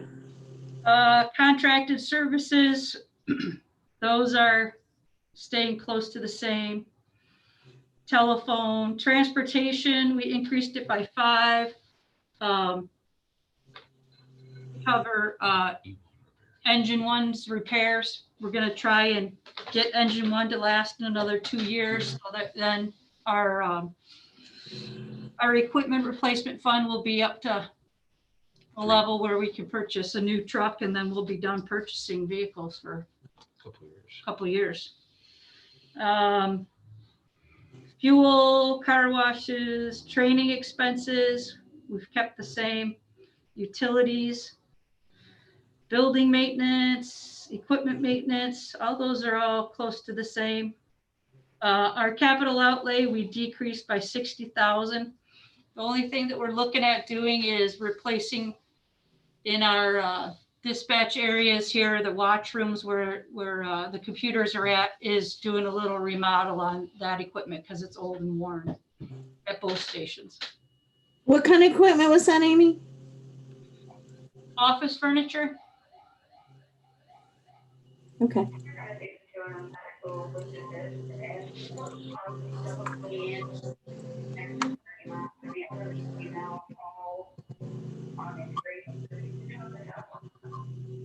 Can't hear. Couldn't hear either. That was probably the dispatch call for the fire department. Sorry, she wasn't speaking yet. All right. Oh, okay. So, I don't know what to tell you with COVID. We these are our frontline medical people that come to the houses. I'm sure nobody wants to cut that just yet. Pretty much this is all done, fixing the place up. We're done putting equipment out there. It's pretty good shape. It's, minor things will happen every year. We're down to that. You guys smartly 4 years ago put together $100,000 a year that goes into a fund, and 2 years, in 2 years, we'll be able to buy another fire truck, and probably won't have to buy one for another dozen years. That's about all I have a question. Yes. Engine one. Yeah. So how much have we spent this year so far on repairs?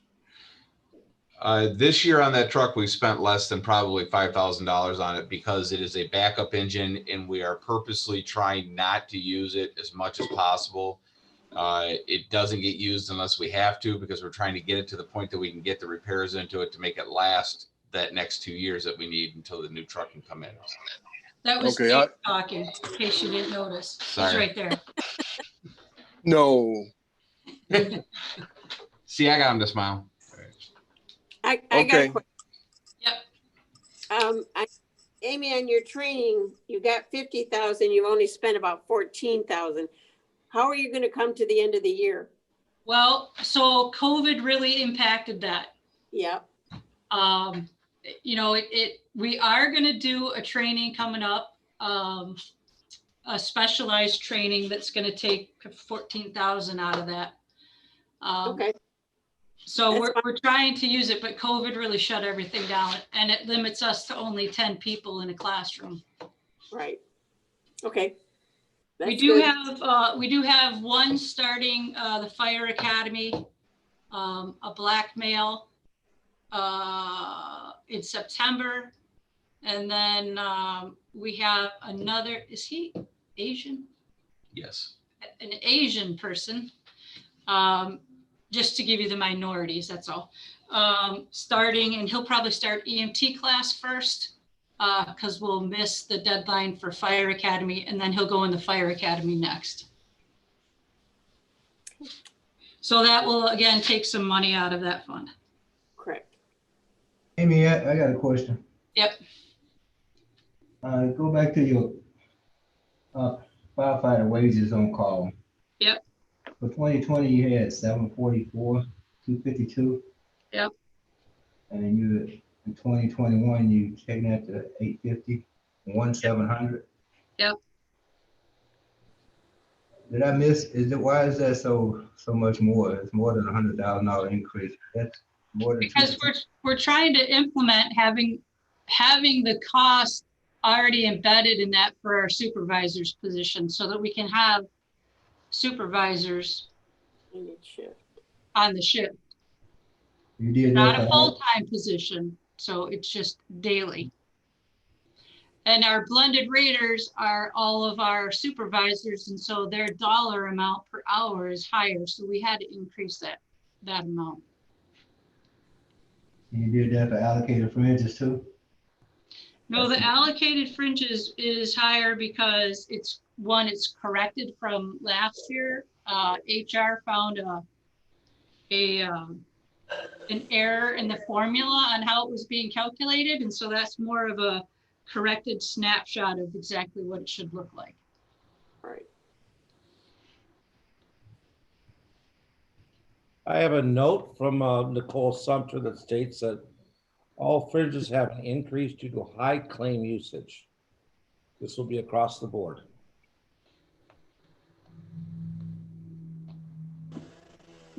Because of high claim usage. Yeah, I don't pretend to know what that means. Well, it could be that people are Maybe going to get that's probably COVID testing and they're going to their doctors a lot more Yeah, they frequently. getting your money back for doing all this COVID testing. That's what it sounds. Yeah.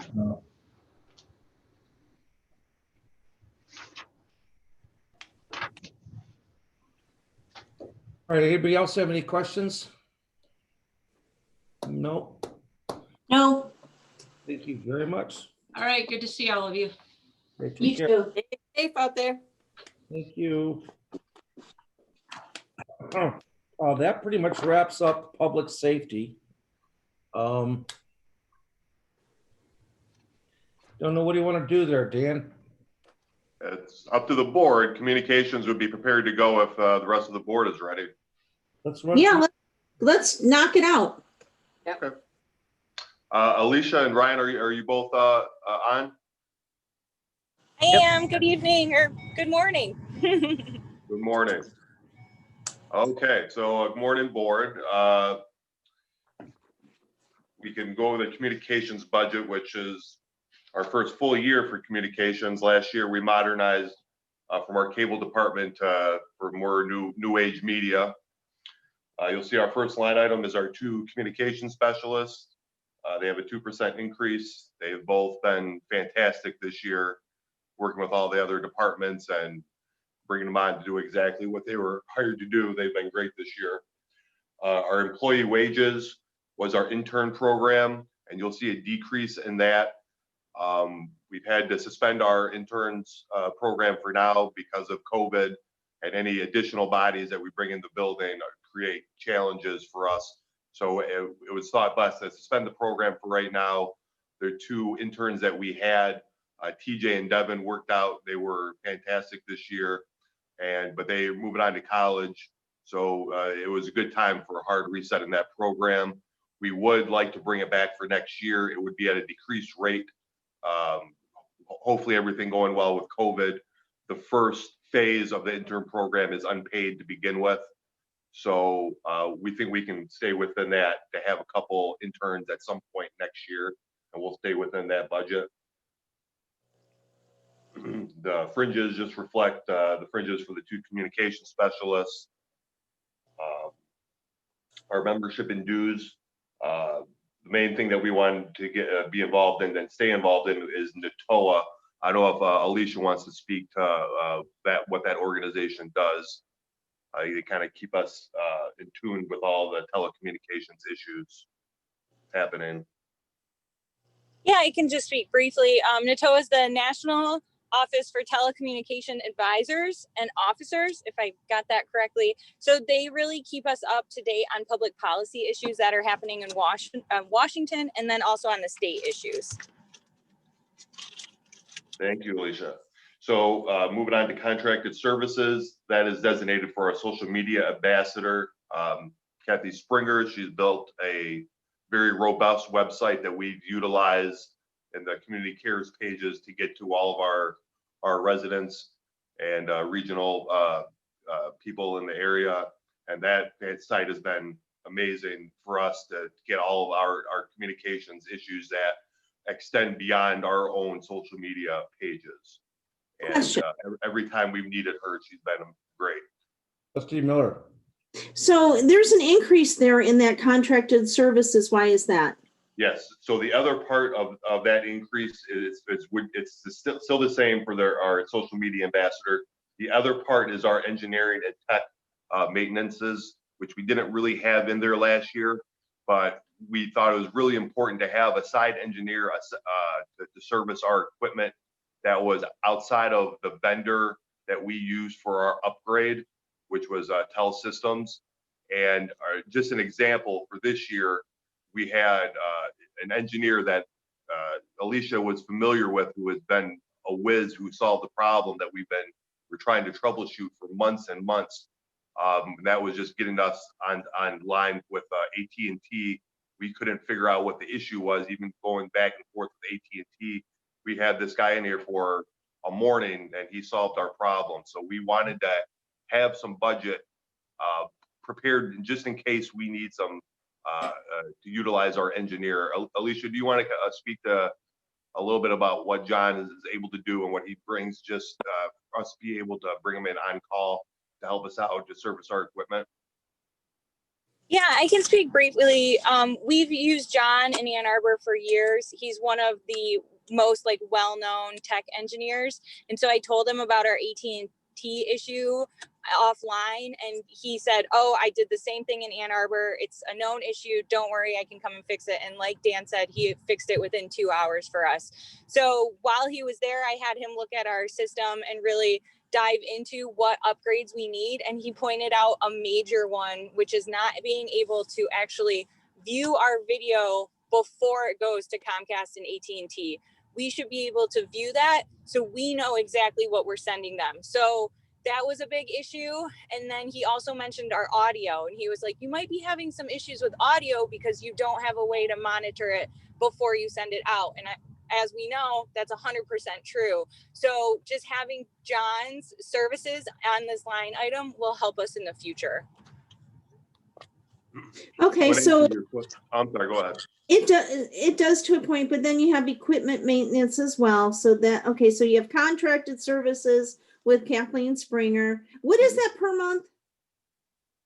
$400. Okay, and then the rest, the increase on the rest is it's kind of like an extended warranty after the warranty expires. I guess you need extra support. In the equipment maintenance, we had a warranty that was expired, and with that, we wouldn't be able to service our equipment. We wouldn't be able to get any software updates, and that was a little bit unexpected.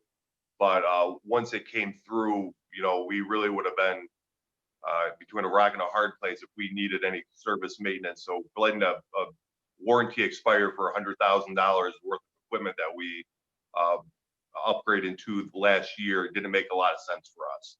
So. Oh, okay. And if I may ask this, I know that a year or two back that this position, it went from 2 people, but we split this between Ryan and Alicia, and it added significant costs, but we all felt that it was very worth it.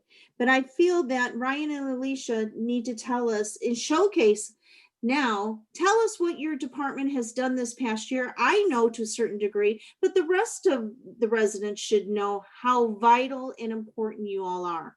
And I think it's time to just highlight some of the projects that you all have worked on. I want to hear from you two, Ryan and Alicia.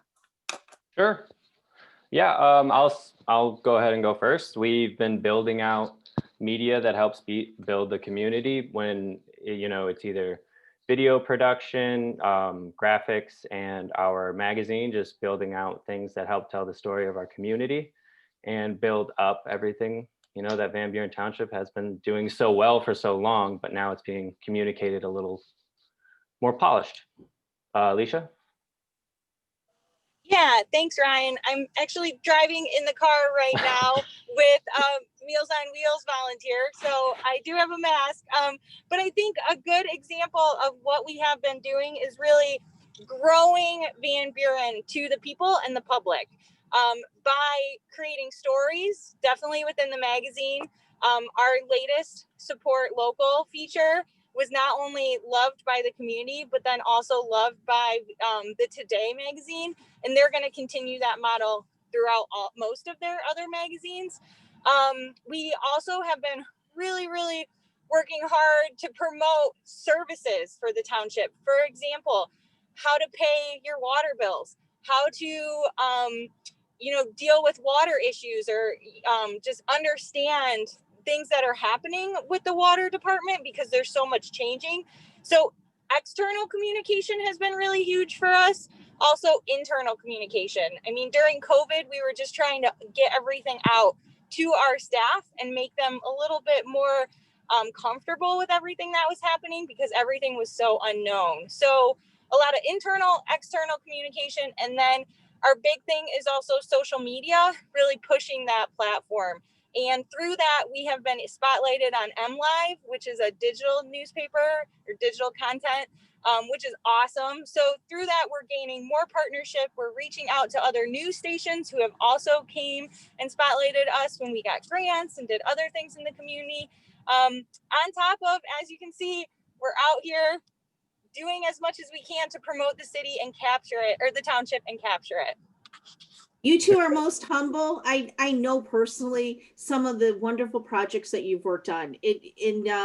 People should know about the website that you all worked on and putting those critical services during the height of COVID up there. And that took a lot of work. Alicia, you and I worked on that. I know how much time went into that. And you covered the football games. You've covered, oh my gosh, that was an amazing piece that just showcased the entire community, which was wonderful. And not to mention what you did for the United Way Southeast Michigan grants that we received, the grants and all the food bank coverage. You two have been amazing, and you're very humble on what you've presented here, because it goes much deeper than what's on paper.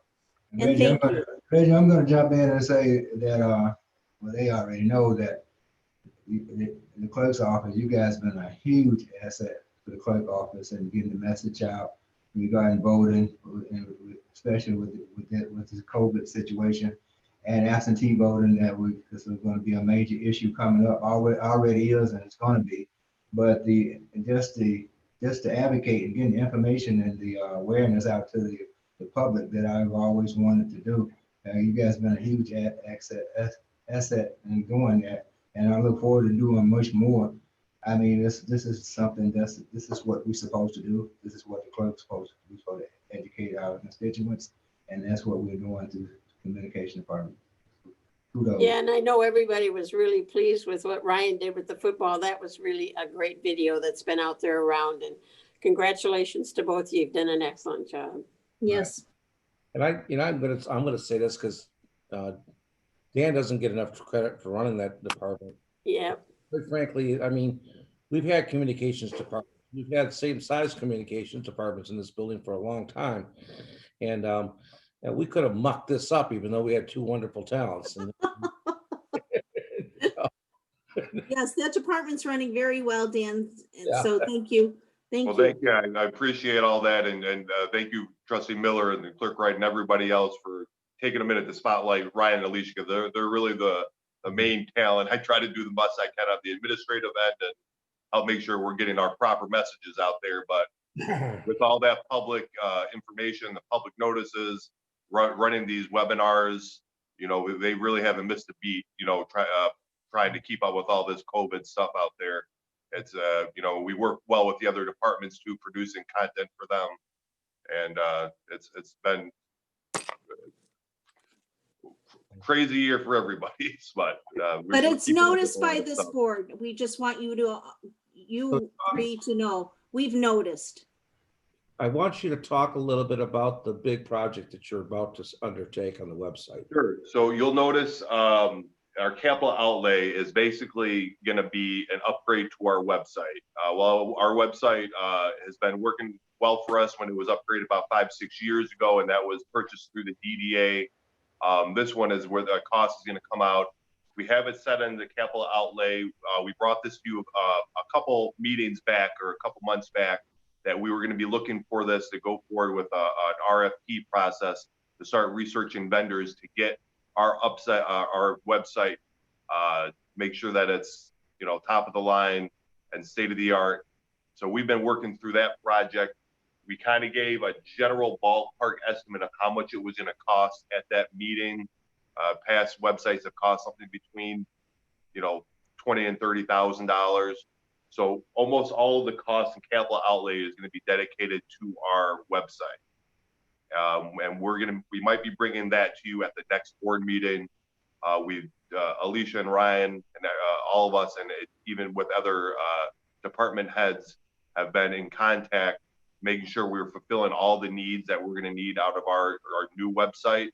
And we'll be bringing that to you for probably the next meeting. And fortunate for us, I don't want to get ahead of ourselves too much, but one of the vendors has kind of been on the top of everybody's list for all the things that we've been looking for on our checklist. All right, thank you. Look forward to that. I ran and got a cup of coffee, but obviously, I do have the question of capital outlay, and this is more to Sherry Budd. To me, the new website is an infrastructure, which is capital, but I don't know. Mr. Budd, what is that supposed to be? I don't think they'll put it in capital outlay because it's not anything that's permanent and it's not structural. So I don't think they'll put it there. The auditors won't like that. So we're gonna have to do something else with it. New website projection probably. Under IT? Well, it could be under contracted services because you're gonna hire somebody else to do it. True. But it won't stay in capital outlay. I'm almost positive of that. Yeah. When we were doing our budget preparation and drafts for it, this is something the treasurer had brought up, and it is a good point because usually capital is a brick and mortar infrastructure sort of thing. Okay.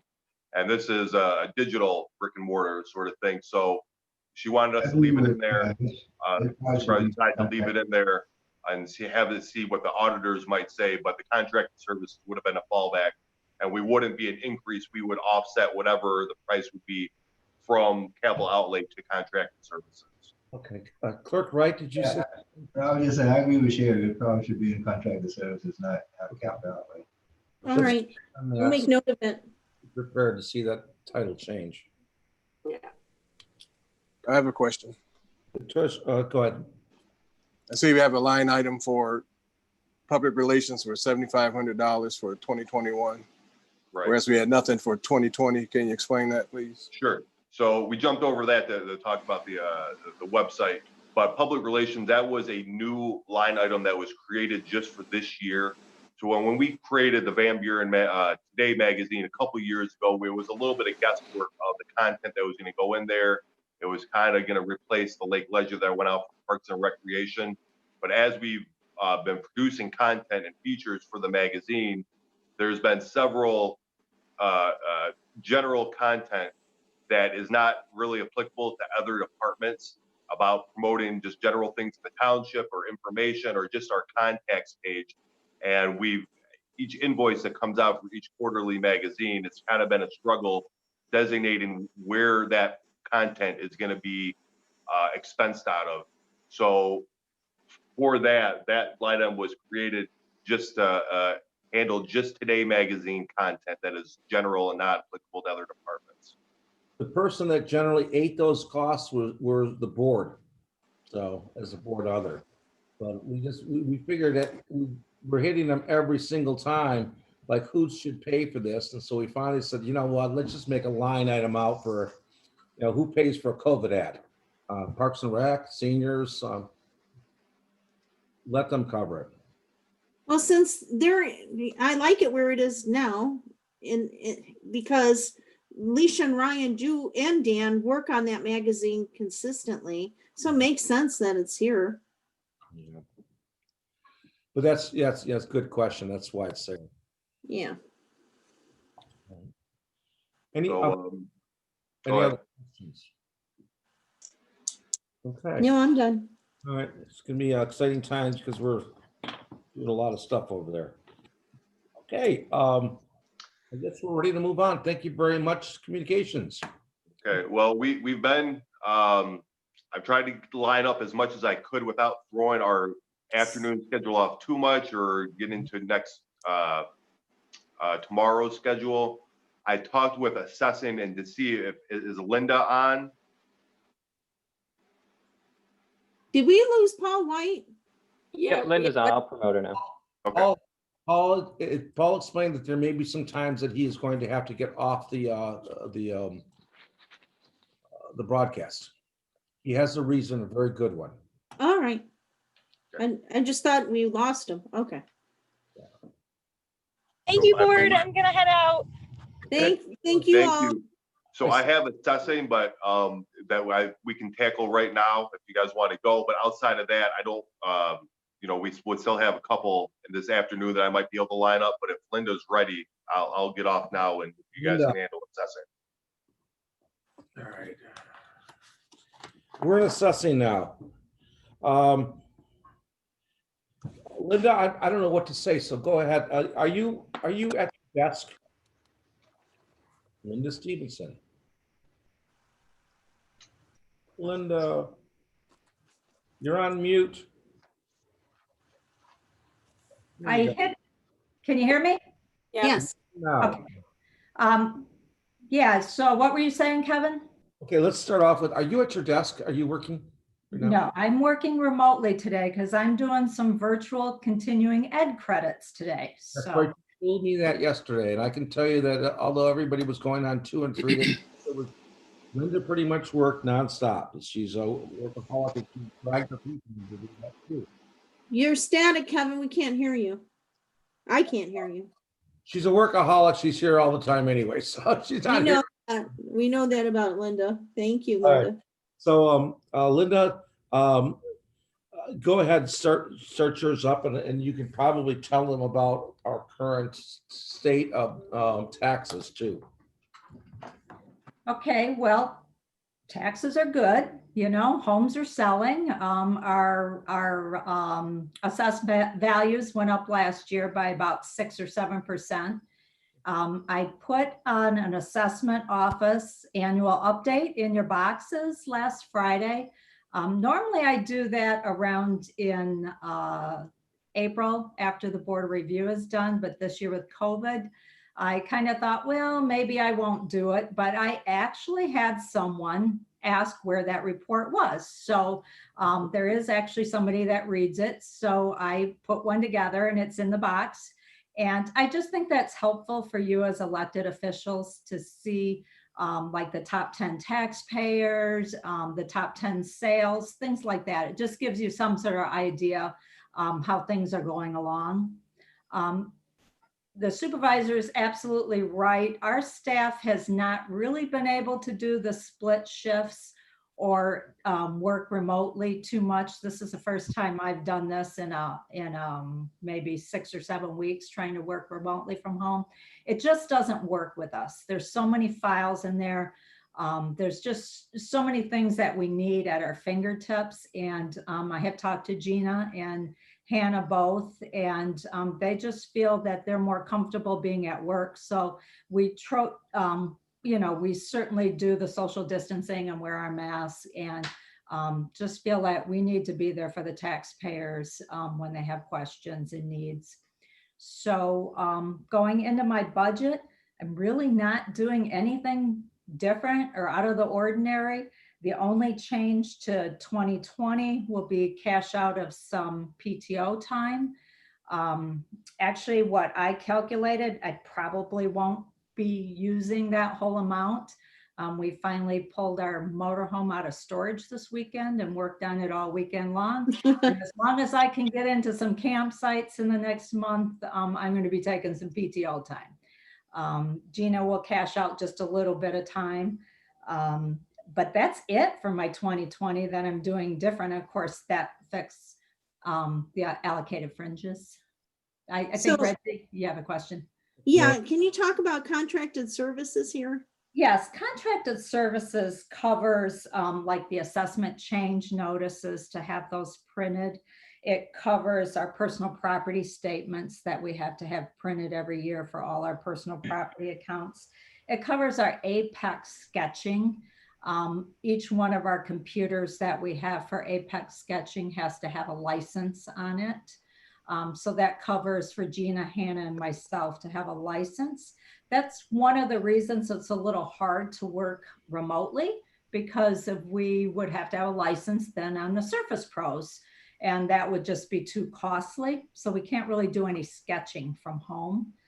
And then it covers a CoStar, which is like a national service that has like sales and rentals. That's strictly used for tribunal cases for us, where we can get the information to put together our valuation disclosures that we need, especially for commercial and industrial, which leads me to this year we had 4 full tribunal cases.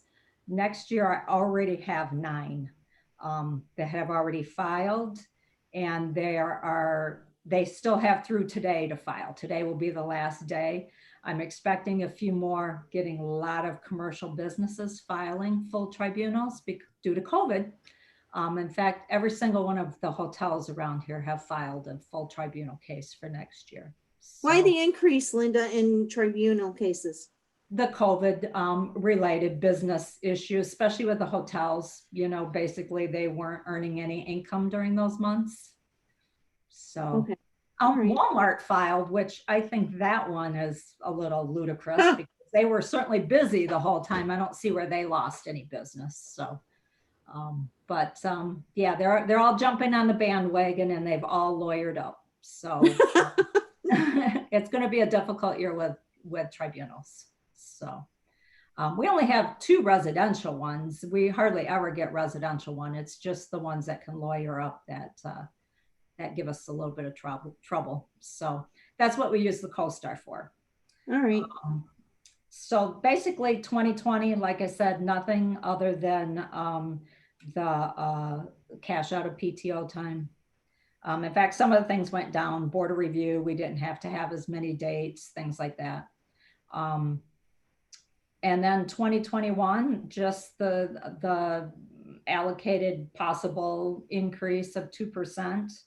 Not asking for anything for next year, just going with plain and simple the things we need. Are you seeing any personnel changes? No. And if so, what are they with your staff? Well, there would be no personnel changes between Gina and Hannah. There could possibly be a personnel change with me. Yeah, that's where I was going. Yeah. So, yeah, I haven't set anything in stone yet, but yeah, I said I would stay through the end of the year. Will I make it through all of next year? I'm not sure. Okay. COVID really gave me a look at what it would be like to be home.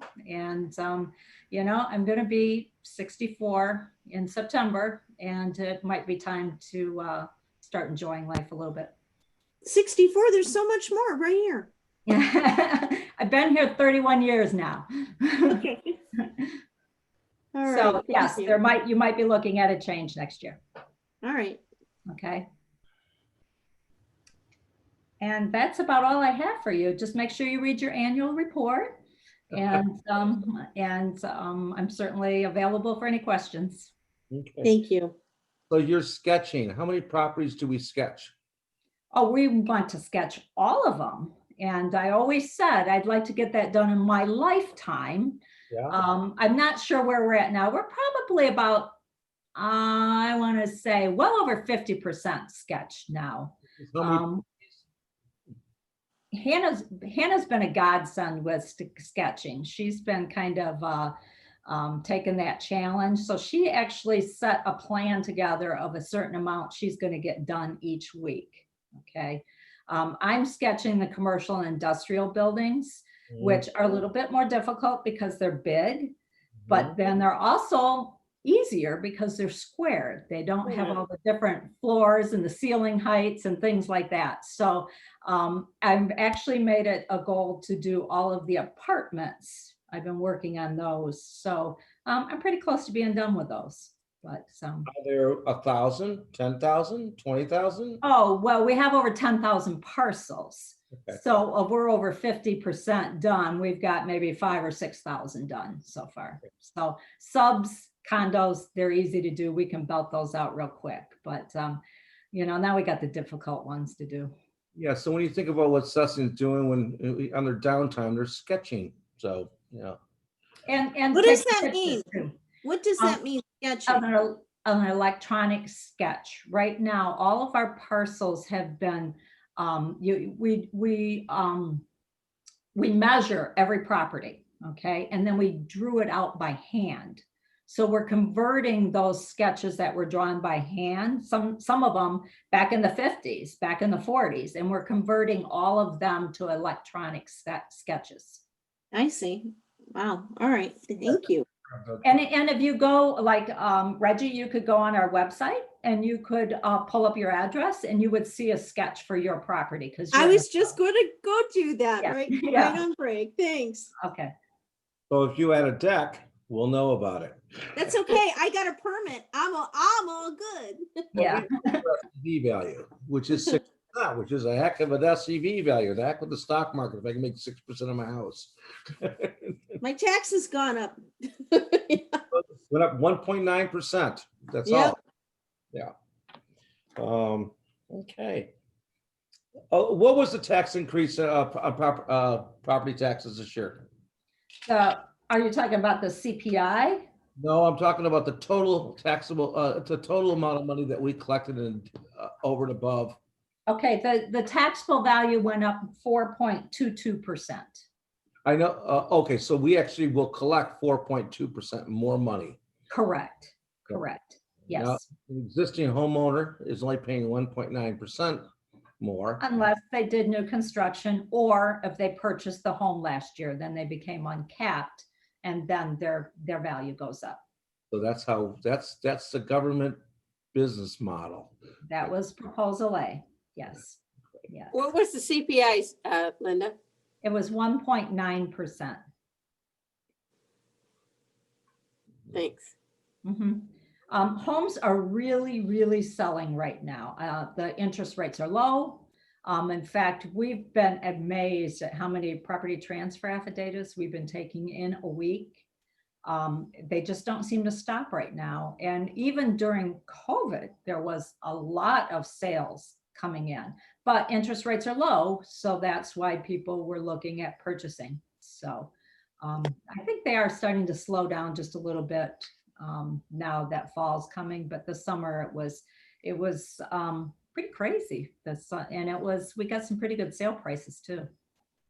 I think the biggest thing, I mean, there's a couple of friends of mine that are realtors, is there's just no inventory out there anymore. Right, right. They're running out of homes to sell.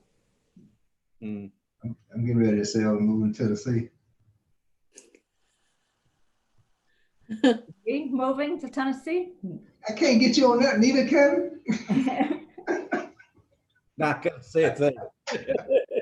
I don't think he heard what you said, Leanne. I think he on You want some gas money? Yeah, can you help me out? I can help you out.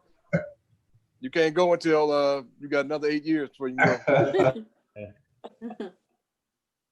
Oh man. Life is grand. Thank you, Linda. Thank you. Thank you. Dan, what are we gonna do now?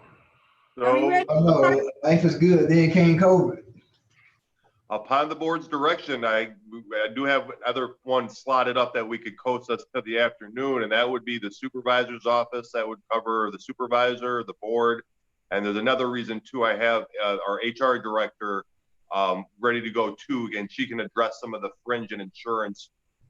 There's a little bit of confusion that came up in some earlier departments that she'd be ready to discuss that too if the board chooses to address that now. I'd like to take a break. Give me 5 minutes to run to the Well, kids room. How about if we come back after lunch? Or we could change, you know, maybe come back at 12:30. I'd like to take a break. Okay. Well. I've been sitting too long. I'd like to, yeah. 105, because we can always, if this happens tomorrow, we'll just board my son, the board's budget is easy. My budget's almost all salary and payroll, so there's no extra. Yeah, just come back at 105. We be done. So Yeah. Okay, we'll be back at 105. Treasurer, I think you should be ready to go. Clerk, you should probably be ready to go. We could wing through a lot of these probably. Yeah. Okay. So we'll you'll be for tomorrow, but if we got time, we'll scoot through them today. All right. We still have Parks and Rec and seniors to do. Yeah. Yes. But that should Yeah, take yeah, I'm gonna long be- at this pace. We all know that paper is, I have no idea what's going to happen in those departments. So, Okay, see you all at 1. all right. 105. See ya. Bye, everybody. all right.